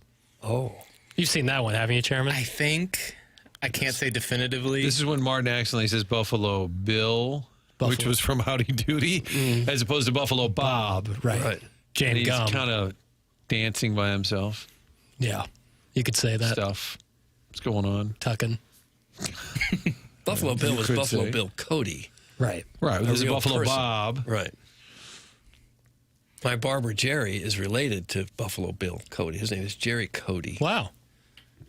I believe Buffalo Bill Cody is heavily featured in Sopranos. There's a whole episode about Buffalo Bill Cody. No. But this is an homage to Buffalo Bob. Okay. Right. This was what was playing when he was Tuck Tuck Goosen? Yeah. Yeah. Because we didn't have Bob Thomas, we did an homage to Yes. Buffalo Bob. There you go. We do have Blues news. Jake Neighbours has been activated. The return of Jakey for tonight's game against the Philadelphia Flyers. Jake Neighbours is back. Still has those 6 goals to lead the Blues. In a related move, they've designated forward Alexander Texier. He hasn't played in 9 of the last 10. So Tex is out. Jake is back. Maybe that's the spark, Doug. Although when he was healthy earlier in the season, they were still struggling. But it's nice to have him back. Couldn't hurt to have a good goal scorer back in the lineup for sure. You're trading out a guy who has been a healthy scratch for a guy who still tied for the team leading goals. So, yeah. And he's got a little more. It's He's like one of making those- a trade. It's like making a trade, and I always like anytime we can add a little more grit, Doug. He's got a little grit to his game. We like Jakey Neighbours, how he approaches things. Blues Flyers tonight. That's the Blues move. Texas. I guess there was a report too by Elliot Friedman, who writes, reports a ton on the NHL. It said that Texier had the option; he might terminate his own contract, like trying to get out of here. So I think he's probably relieved to be released since he was not playing. So Jake Neighbours returns, Blues and Flyers tonight. Email today. You're going to win 2 tickets to Motley Crue. So make sure to fire those off. Try and keep them, I don't know, less than 3 pages long is kind of what we prefer for email of the day.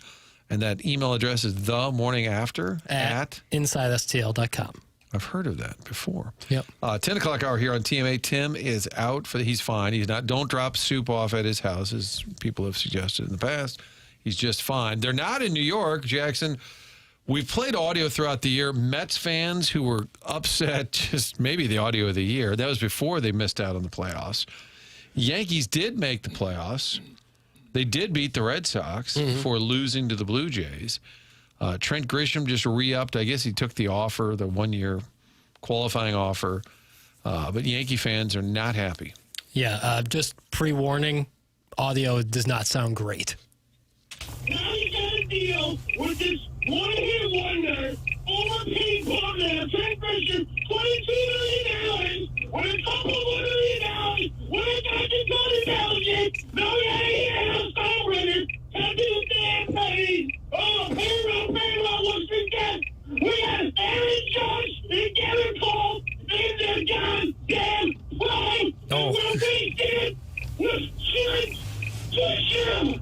No! You! I'm William Jackson! I don't know! Is that Steve in Brooklyn? It says Steve in a while. He's just screaming. I couldn't make out much of it. couldn't either. If he said something offensive, I couldn't make out any of it. Was there a metronome going off? So the person recording is in their car turning left.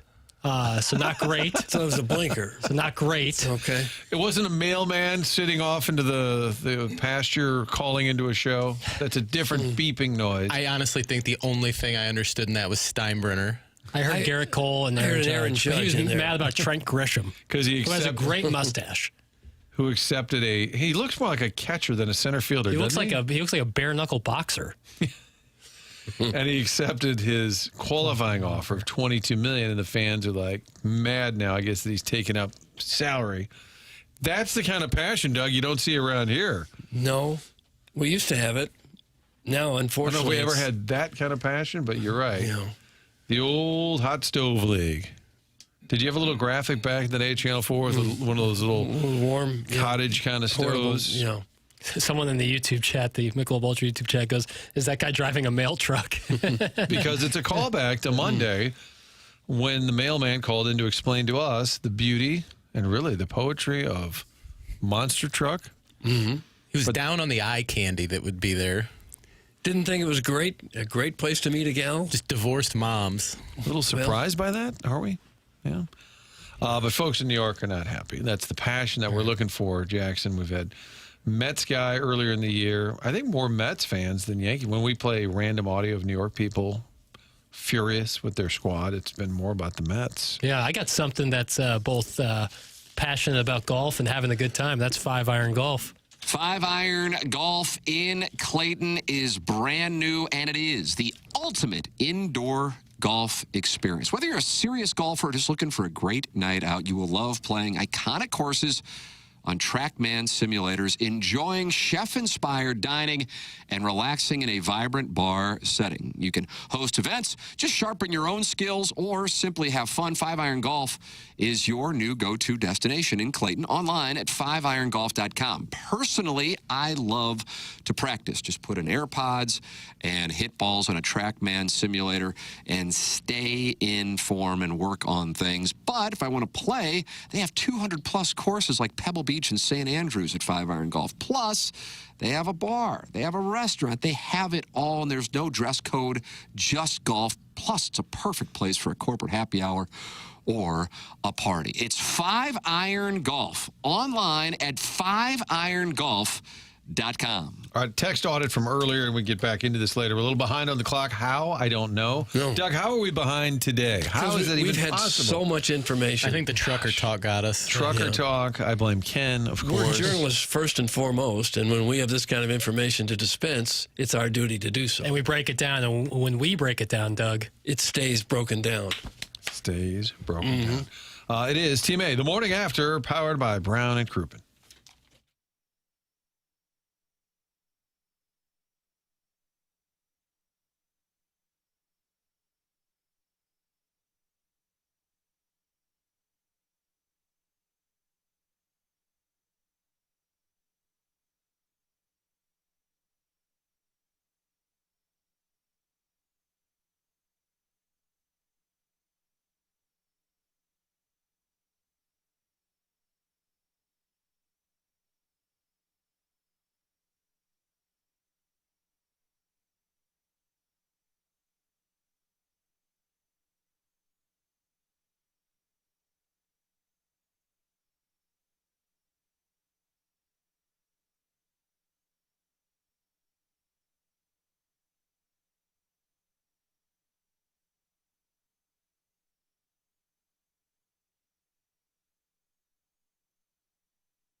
This is Jackson with a Sports Center update driven by Johnny Londoff Chevrolet and Johnny Londoff Autoplex. The Rockets defeat the Cavs last night, 114-104. Alperen Şengün with a 28-point, 11-rebound effort in the win. That was our Sports Center update driven by Johnny Londoff Chevrolet and Johnny Londoff Autoplex. See them at londoff.com. Chevy, together we drive. Are you kidding me?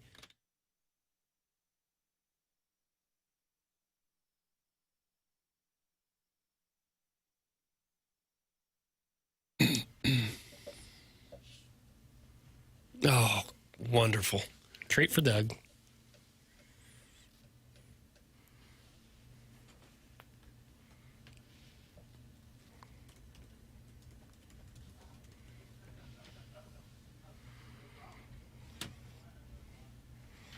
You have to like this, right? Yeah, Mark, doesn't this one make you want to take out your best gal? And swing dance? Yeah. Hit the sock hop. And then maybe go have a soda. At the soda shop? At the fountain. Yeah, soda jerk. Mm-hmm. Or you're at the bar having a martini, like, yeah, you dance a little bit. I'll just have a martini. This seems like back in the day where it would be you have a couple scotch at lunch, then go right back to the office. Mad Men. Maybe prior to Mad Men, well, sock hop would be more like Buddy Holly. Yeah, right? that would be high school, right? Yeah, yeah. And the girls would wear poodle skirts. Cheerleaders wearing those sweaters, just like with an M on it. Blues in Philly. Texter said, why don't you tell the story? Who were the players that went to the bar that led to Gloria? And I'm like, it's been told many times, but when I read the text, I was thinking, I don't remember who went. I knew Steen was there. Had to be Big Rig. No. Really? Do you know who the five? I would not have been able to guess this either. Bortuzzo? He was one of them, yes. Yeah, I remember that name. Robert Bortuzzo. It was Robbie Fabry, Robert Bortuzzo, Alexander Steen, Joel Edmondson, and Jaden Schwartz. So they're all gone, although Steen is now back with the team. Bortuzzo's back in St. Louis. And they said it was being played over and over again that night at the bar. The Jacks, and why they went to that bar is more of an oddity because it's not, these guys go to fancy restaurants and nice clubs, and it's a private club. Somebody must have known somebody. But Jacks, it was a mummer's bar, Doug, is what they said. Boston Red Sox have Sweet Caroline. The Blackhawks have Chelsea Dagger. The Hartford Whalers had Brass Bonanza. Okay, I don't remember that. And the Blues have Gloria. It says they went there to watch a Philadelphia Eagles playoff game. It was a playoff game. But again, why? It's like if you see a picture of it, too, visually, it's like a corner. And why is bar. Gloria continually playing? Do you think they had touch tunes and some guy just loved Gloria? A bar member repeatedly requested the DJ play the song. Yeah, more or less. Some guy drunk at the radio, play Gloria! Yeah, little did he know he would inspire a Stanley Cup run. When the players arrived at the hole in the wall with a locked front door, they were greeted with "Let's go Flyers" and some ribbing, but quickly assimilated with the crowd, cheesesteaks in hand. A club member kept yelling, "Play Gloria." The DJ obliged. They just went nuts, Fabry said. When they heard it, we loved watching it. So we just happened to get a win the next day. We made it our song. This story I'm reading said the Blues already had a song, Run Around Sue. Love Run Around Sue. But how was that a blues? I don't care. That song rocks. I know. It's in Little Big League, and it's a great montage song. The Blues already had a song, Run Around Sue, but rookie Jordan Binnington's shutout of the Flyers, which was his debut in his NHL start, coincided. The players, particularly superstitious, made Gloria something of a sensation. I kind of wish Run Around Sue was their song. It might as well be now because they've given up on Gloria. You're still mad about that. That's the return song I'm playing next. I love Run Around Sue. But how could that be a hockey song? It doesn't feel... They used it in Little Big League for baseball. Okay. Oh, that's right. Yeah, one of the 3 great montages in Little Big League. An underrated baseball movie. Wait a minute. It was like I was at a sports bar in St. Louis, said Brian Lamping, St. Louis attorney, who was with us a couple weeks ago when we did that event at Old Warson. It's Mark Lamping's son. Got it. Brian Lamping. I didn't realize he was there that night. It's like I was at a sports bar in St. Louis, said Brian Lamping, St. Louis attorney. He was in Philadelphia on business and watched a playoff game at Jack's. It was surreal. So they're all in there watching the Eagles. I wonder how the hell they... All right, now we got to get Brian on the show. Gosh. Anyway, the point is the Blues are back in Philadelphia. Maybe some weird mojo. Get to the Magic back. And Brian is now president of St. Louis Knights of Columbus. The Knights of the Cauliflower. Cauliflower Ear, yeah. One of those. Which is a St. Louis thing. Is that a wrestling crew? It's an old school St. Louis club, and they would raise money for the athletes in the off season. So Cardinal players didn't make enough money, so they would hire them, and they would do fundraisers literally for Cardinal players. And at some point, they all went to a wrestling match in Kansas City. Or boxing was one of them. Boxing, maybe, yeah. So then it became, the joke was, oh, we're the Knights of the Cauliflower. And it's continued on, and I think they do some charitable things. So Doug and I were the guest speakers a couple of weeks ago, and Brian Lamping was there. I had no idea he was at them. All right. Small town. This town is unbelievable. For as big as Gary Kornfeld texting in. Good to hear from a Brentwood Hall of Famer when he heard Iggy on the show. Oh, yeah. Why'd you cut Tim? Oh, that's right. Oh, yeah. He called in to address that. He does have to keep answering that question, probably for as long as he lives. He said it was the biggest regret of his career. To see how big Tim would grow and could have made an offensive lineman for the Junior Bills for years to come. He could have helped out the squad in one way or another. Yeah. And just cut him in a no-cut sport. I don't know how he kept his job after that. Dave with Cauliflower. Did someone say my name? I could see Ray'd have a hard time hearing.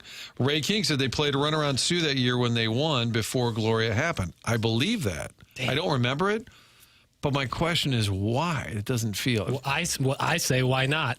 Okay. You just never know what's going to hit. So runaround Sioux is when they were terrible. So just to kind of reverse the curse, let's start playing a runaround Sioux. Yes. And then we'll switch to Gloria.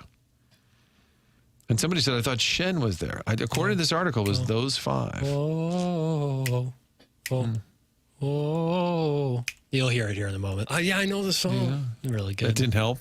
that didn't bring it all back. Just hum a few bars. Tim is out. It's his wedding anniversary, I believe, celebrating his wedding anniversary. And had some vacation days to use. He's not under the weather. Papers was under the weather earlier, but he's rallying. Fighting the fight for everybody. Kurt's here, the chairman. The phone lines are open despite claims to the contrary on the text line. And it's been a busy day on the Air Comfort Service text line. Email of the day, getting a chance to win those 2 tickets to Motley Crue. And, of course, Martin loves the YouTube chat. Michelob Ultra YouTube chat. You can weigh in throughout the show. Covered a lot of ground today, Doug, when you think about it. Mm-hmm. The Convoy song led to we had a whole trucker discussion. Mm-hmm. Found out we have a lot of truckers listening, and there were a lot of explanations about how they have 18 to 24 gears. I'm probably mangling it now. How some trucks are automatic, but the others, it's not a true stick shift. So if you want to learn about trucking, just go scroll back, guys, in the text line. Right. If you rent a U-Haul truck, those are automatic. Yeah. At least the last ones I drove. Garage doors, those are usually automatic, are they not? There are not a lot of stick shifts for garage doors, but if there were, Schaefer Door would know how to fix those because they can handle any kind of garage door, automatic or stick. They can even handle the big, huge doors. If you run a business or have a warehouse with big, tall doors, Schaefer has experience in those types of jobs as well. They service all kinds of doors for service and new installs with LiftMaster. LiftMaster garage door openers are strong, quiet, and versatile. I've had Schaefer out to my house a couple times, and they do fantastic work, and they get there quickly, too. They got a large staff of technicians. They can get out to your house anytime you got a problem. They're big enough to get any kind of job done, small enough that you talk with a real person when you give them a call, and their service techs not commission-based, so they're not going to try to sell you a whole new door if you just need, like what I needed was a simple strut. Their website is SchaeferDoor.com. That's SCHAEFER1F, SchaeferDoor.com. Or you can call or text at 636-782-3608. Schaefer Door is a LiftMaster partner. We talk 7-man football, 8-man football. We talk Calhoun County and carbon dating, and also Mizzou beating Oklahoma. If it happened, is it the biggest win for Coach Drinkwitz? And then the only thing that gets thrown out, only because they hold it up there, is that Cotton Bowl win to cap the 2023 season. But this would be regular season. So I think the dais agreed that it would be the biggest win, considering Oklahoma's in the mix for the college football playoff. And it's Oklahoma, who Mizzou historically never beats. It would not be their most important win of the Drink era, but it would be the most impressive win of the Drink era. That's what I'll say. Yeah, I'd say that's true. Over under on Drink's games coaching the Tigers, 2.5. Doug, what are you taking? As if the question is really, will he be back next year? You count bowl game? You're saying what about the bowl? That's why it's the 2.5. I could say if he's gone, I think it would happen before the bowl. Yeah, you're probably right. Yeah. I'm going to stick with thinking he's going to stay here. I think Predictionary has me saying he's gone. So I think, right? Did I not say that? Yeah. I'm going to stick with that. And I think my theory was, why do you leave? Well, ego, of course, maybe a little bit, small piece money, but chance to win bigger somewhere else. He's made it very clear he doesn't think the NIL statewide. He's a little frustrated with that. But also my belief is that he will say, well, daggum, some of y'all didn't think I was doing a good enough job anyway. He even said that on Tuesday. Yeah. Well, a week ago, you wanted to get rid of me because I don't win the big game. So he is very aware of some of the tone that's out there.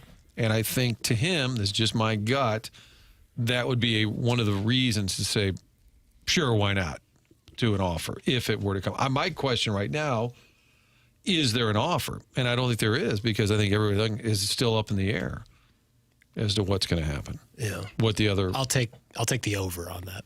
I'm going under. So you think he's sticking around? Yeah. Doug thinks he's sticking around. I suppose when Kiffin decides what he's doing, then the dominoes will start to fall. But it could also be the same bump that he gets out of it. The theory in some circles, right, that Lane Kiffin, they're playing this whole thing up just so he looks like more of a hero when he stays. That could be true for Drinkwitz, too. Do you think if they pull off a win on Saturday, you hear Drink kind of swing back and start to lobby for a path to the playoff, or is he self-aware enough to know that it's just not happening? I could see it. I could see it. Yeah. I could see that. It would be misguided. I think it would be incorrect, but I could see that happening.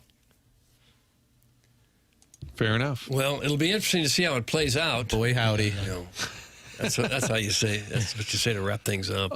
Man, I love you guys. No matter who is on the show, you guys always kill it. Tim and Jackson reminiscing about Jennings on QFTA was awesome. That's from Flip. Appreciate that, Thanks Flip. for that text, Good Flip. guy. And then Iggy chimes in today saying he shut down the media center out there. Because he's a man of the people. He was Bringing giving beers all the out. media beer away. When he was telling that story, how the Gobble Bowl, the bowling lane had kind of a media like green room, reminded me of the announcement of the man and the woman, where apparently they had a whole Yeah, the area. satellite trucks. Oh, yeah. They were preparing for full-on media coverage. There's like one guy from the front neck patch. of the announcement, and it really didn't garner that sort of coverage. No, So which I was a believe- mistake on the media's part. Clearly, Yeah. as humorous as it was, accidentally. But I felt the same way when Iggy's telling that they had kind of a green room for media, like there is, and so then Jay just decides to give all the beer away. Yeah, good for Jay, man of the people. It's the morning after on 101 ESPN.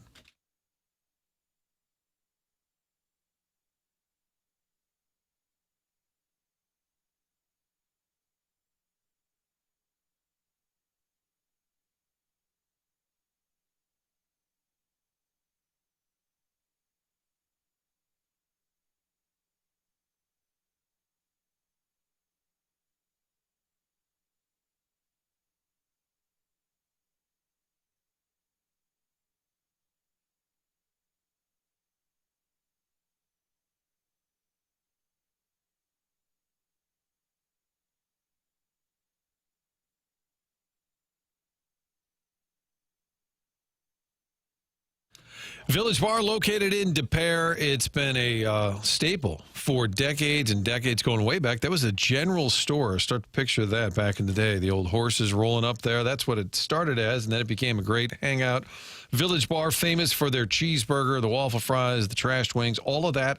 And then you have the barn out back, which is home to 1879 Distilling, and that's where they're making award-winning small batch premium liquors. Red Barn Vodka, 1879 Rye, all these different flavors are available in the tasting room, which is now open on Saturdays, noon to 5.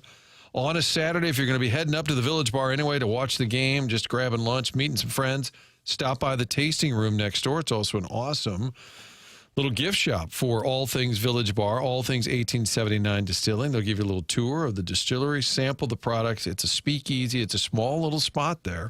Beautiful bar. It's really a cool spot, kind of a secret, but now it's open on Saturdays, noon to 5. So when you're ready to taste these award-winning products, stop by the tasting room on Saturdays, noon to 5. This just started last weekend. You can find out more about the heritage, the history here, the quality, the tradition for these products. Get online. It's 1879 Distilling. 1879 Distilling, St. Louis, Missouri.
I was away from a runaround, Sue.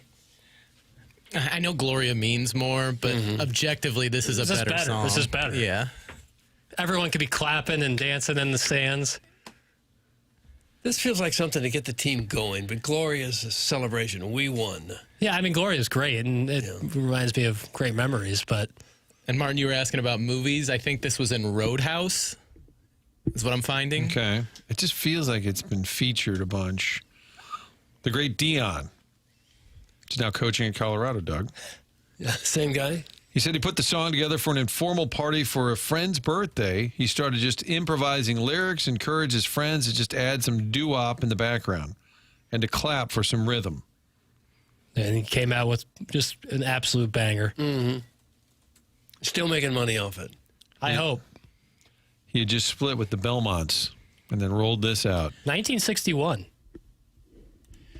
Jackson, have you heard some of the songs on TikTok where they took like 50 Cent songs from Get Rich or Die Trying and put it to like this era of music? Yeah, I've seen people get creative with that. It's pretty cool. Yeah. Could be a good surprise guest. Curtis Jackson or Dion? No, Dion. Oh. He's 86. I'd rather have 50. Share a birthday with him. 50 Cent? And George W. Bush. Wow. Big three.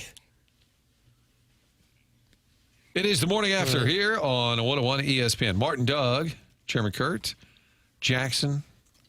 We'll have Joey Vitale on Friday talking all things Blues. They've got the game with the Flyers tonight. Remember, Joey said he hates the Flyers more than anybody. Probably from the days, obviously, playing with the Pittsburgh Penguins. Blues desperately need to win. They did activate Jake Neighbours today. Alexander Texier release. So the Blues making at least a slight move. They did predict that Neighbours would be back on this trip. I thought it was ahead of schedule. When he first went down, which is a little under 4 weeks ago, they said he'll be reevaluated in 5 weeks. Now, it's funny. They were overly generous in the time he would be away. It seems the Cardinals would always say, oh, he'll be back in about 2 weeks. Right. When the Tommy Edman was at the wrist, well, maybe by spring training. Then all of a sudden the trade deadline, he still hadn't played. And then the Dodgers still wanted him. And then he said, boy, I'm kind of surprised they wanted me since I've been injured all year. But I think Neighbours, it seems to me, based on their math, is way ahead of schedule. So Jake Neighbours back in the mix tonight. JR is on the trip, Jeremy Rutherford. But we'll talk to Joey, as we do on Fridays. Maybe Bob Thomas will appear tomorrow. Yeah. You never know. Gabe DeArmond. Talk to Gabe.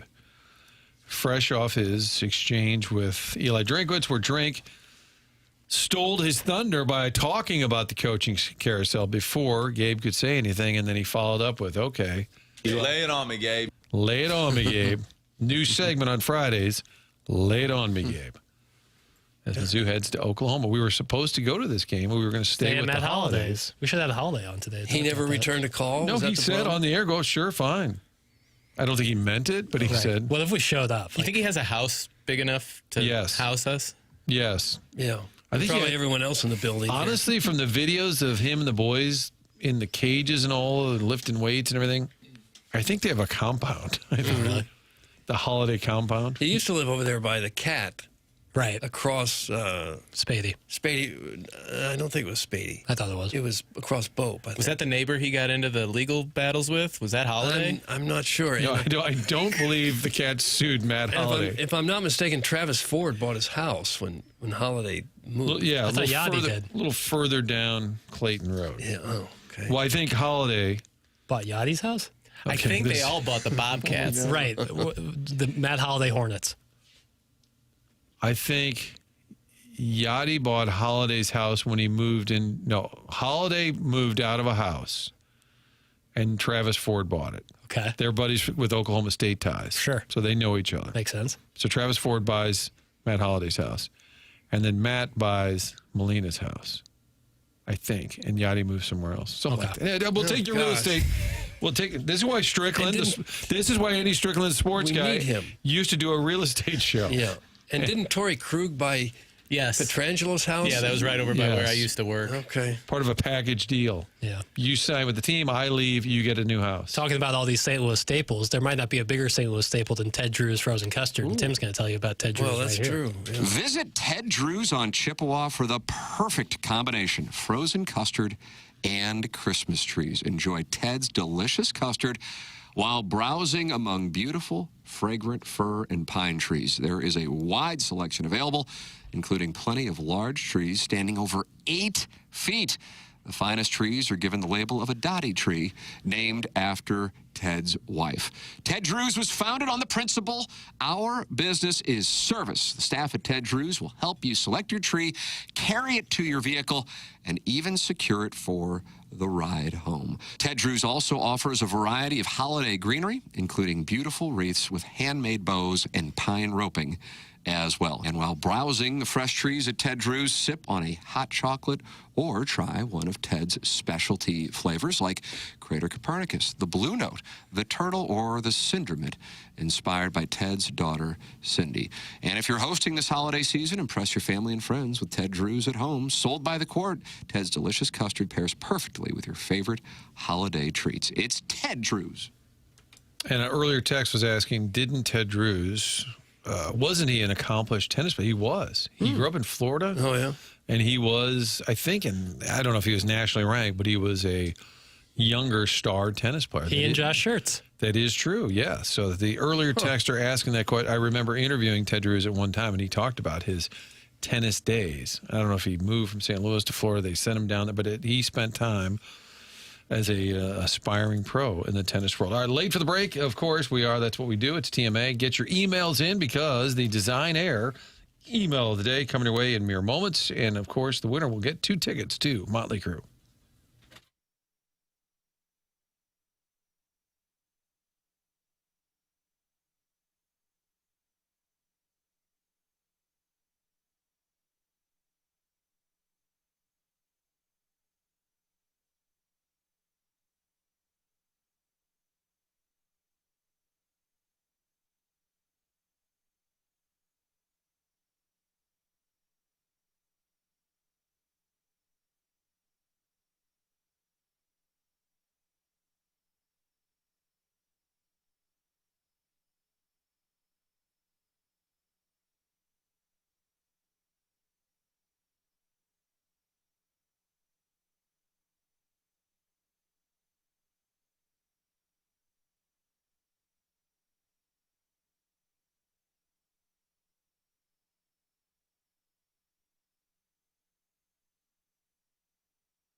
All right, I have some real estate clarity for you guys. Okay.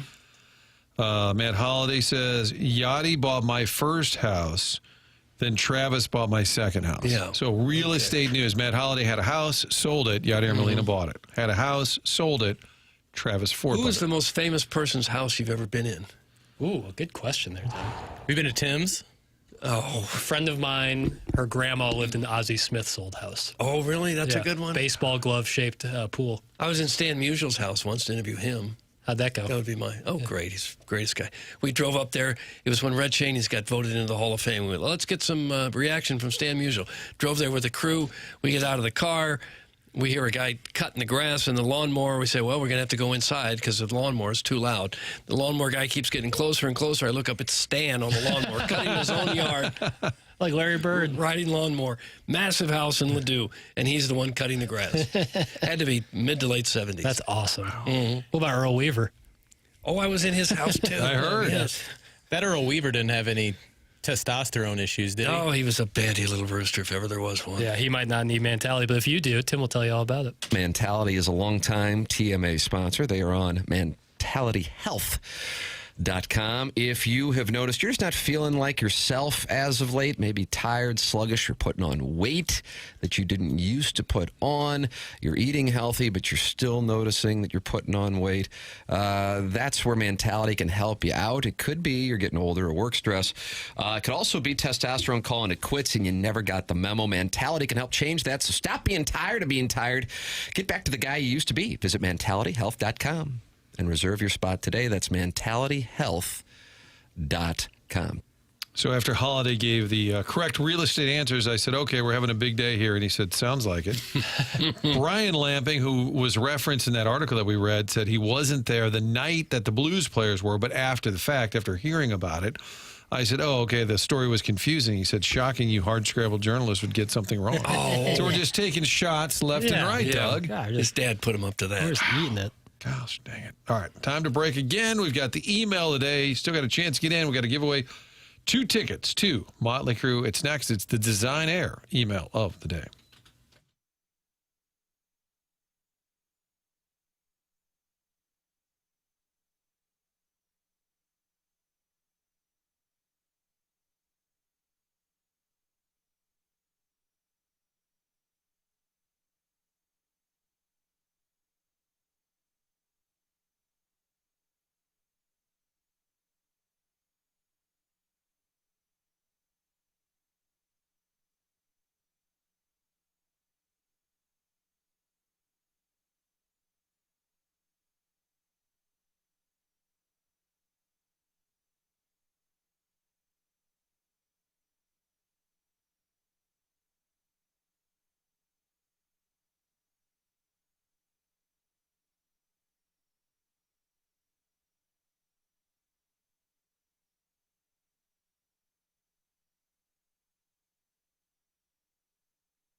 This is Jackson with the Sports Center update, driven by Johnny Londoff Chevrolet and Johnny Londoff Autoplex. Blues back in action tonight, taking on the Philadelphia Flyers in Philadelphia.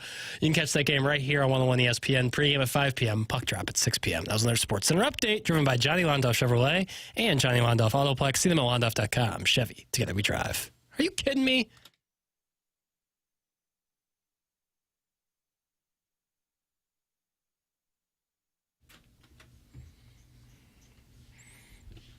You want it, don't you, Doug? The email, are we talking about? Just everything, really. Yeah, sure. Yeah, well, the email especially. You know. Oh, I got to write this down. We got a lot of emails. Oh, you said, do we have a lot of emails? A healthy amount. Some good ones. What we do have is a great giveaway. That's Motley Crue tickets. 101 ESPN has your shot to score a pair of tickets to Motley Crue with special guests Tesla and Extreme on August 19th at Hollywood Casino Amphitheater. Tickets for Motley Crue go on sale this Friday at 9 a.m., but we have your chance to win free tickets to the show right now. Find all the ticket details and a bonus chance to register to win tickets to Motley Crue at 101ESPN.com or on your 101 mobile app. You boys ready? Sure. All right. Yeah. It's time for the Design Air Heating and Cooling email of the day. Okay. Motley Crue tickets on the line. Let's get it rolling.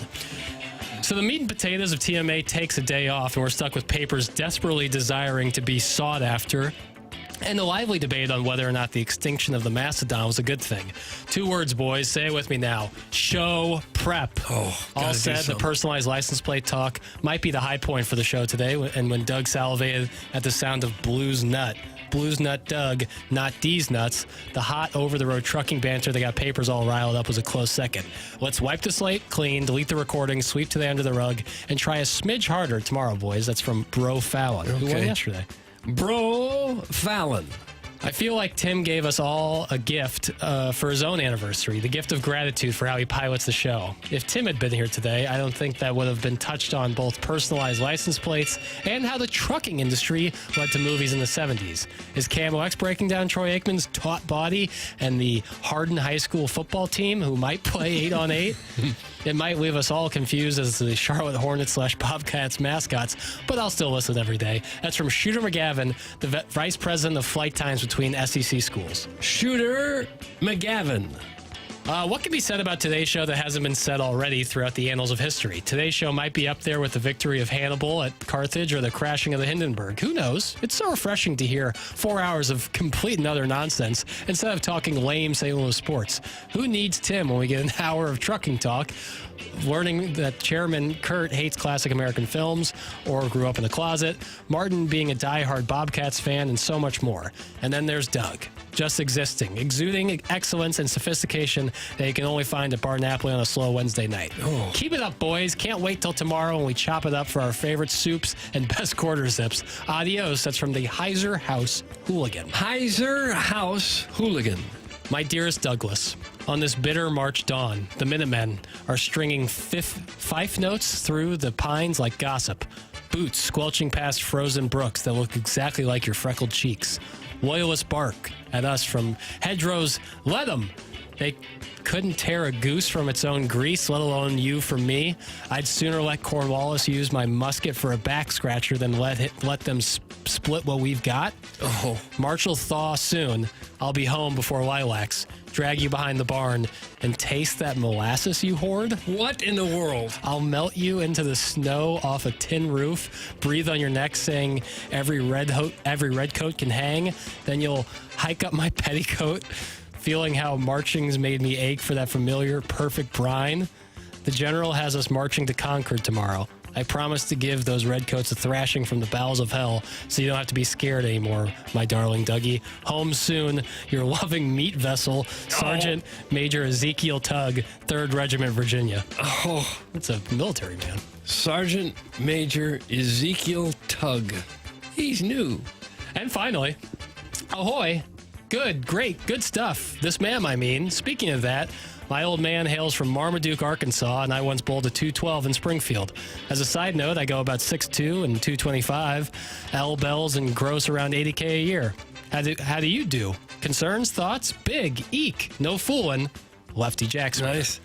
Lefty Jack Smear. Doug, that's what we got. Okay. Well, those are some good ones. What'd you think of that batch? Wasn't too bad. They weren't too long Creative. or anything. Yeah. I appreciated the look back at the Revolution from Sergeant Ezekiel Tugg, and I appreciate all the personal information left by Lefty Jacksmere. So I'll go with Lefty Jacksmere. Okay. Or 10. There's a lot going on. A lot of it. See, the theme seemed to be how today's show had some lapses, maybe. I think if people were put in with truth serum, they love today's show. Thank you, KJ. I agree. I'm going to go Shooter McGavin. I'm going with the Loving Meat Festival, Sergeant Major Ezekiel Tugg. So that puts it on me? Yeah. Oh, I'm going tugging. Dang, Lucas. You young little preverts. Yeah, that's I knew it. Major Ezekiel Tugg. Well, that's what we got, Mark. Weirdos. All right, that'll do it for TMA. BK and Farrar coming up next. We'll talk to you again Friday at 7 on TMA, which is brought to you by Brown & Crouppen.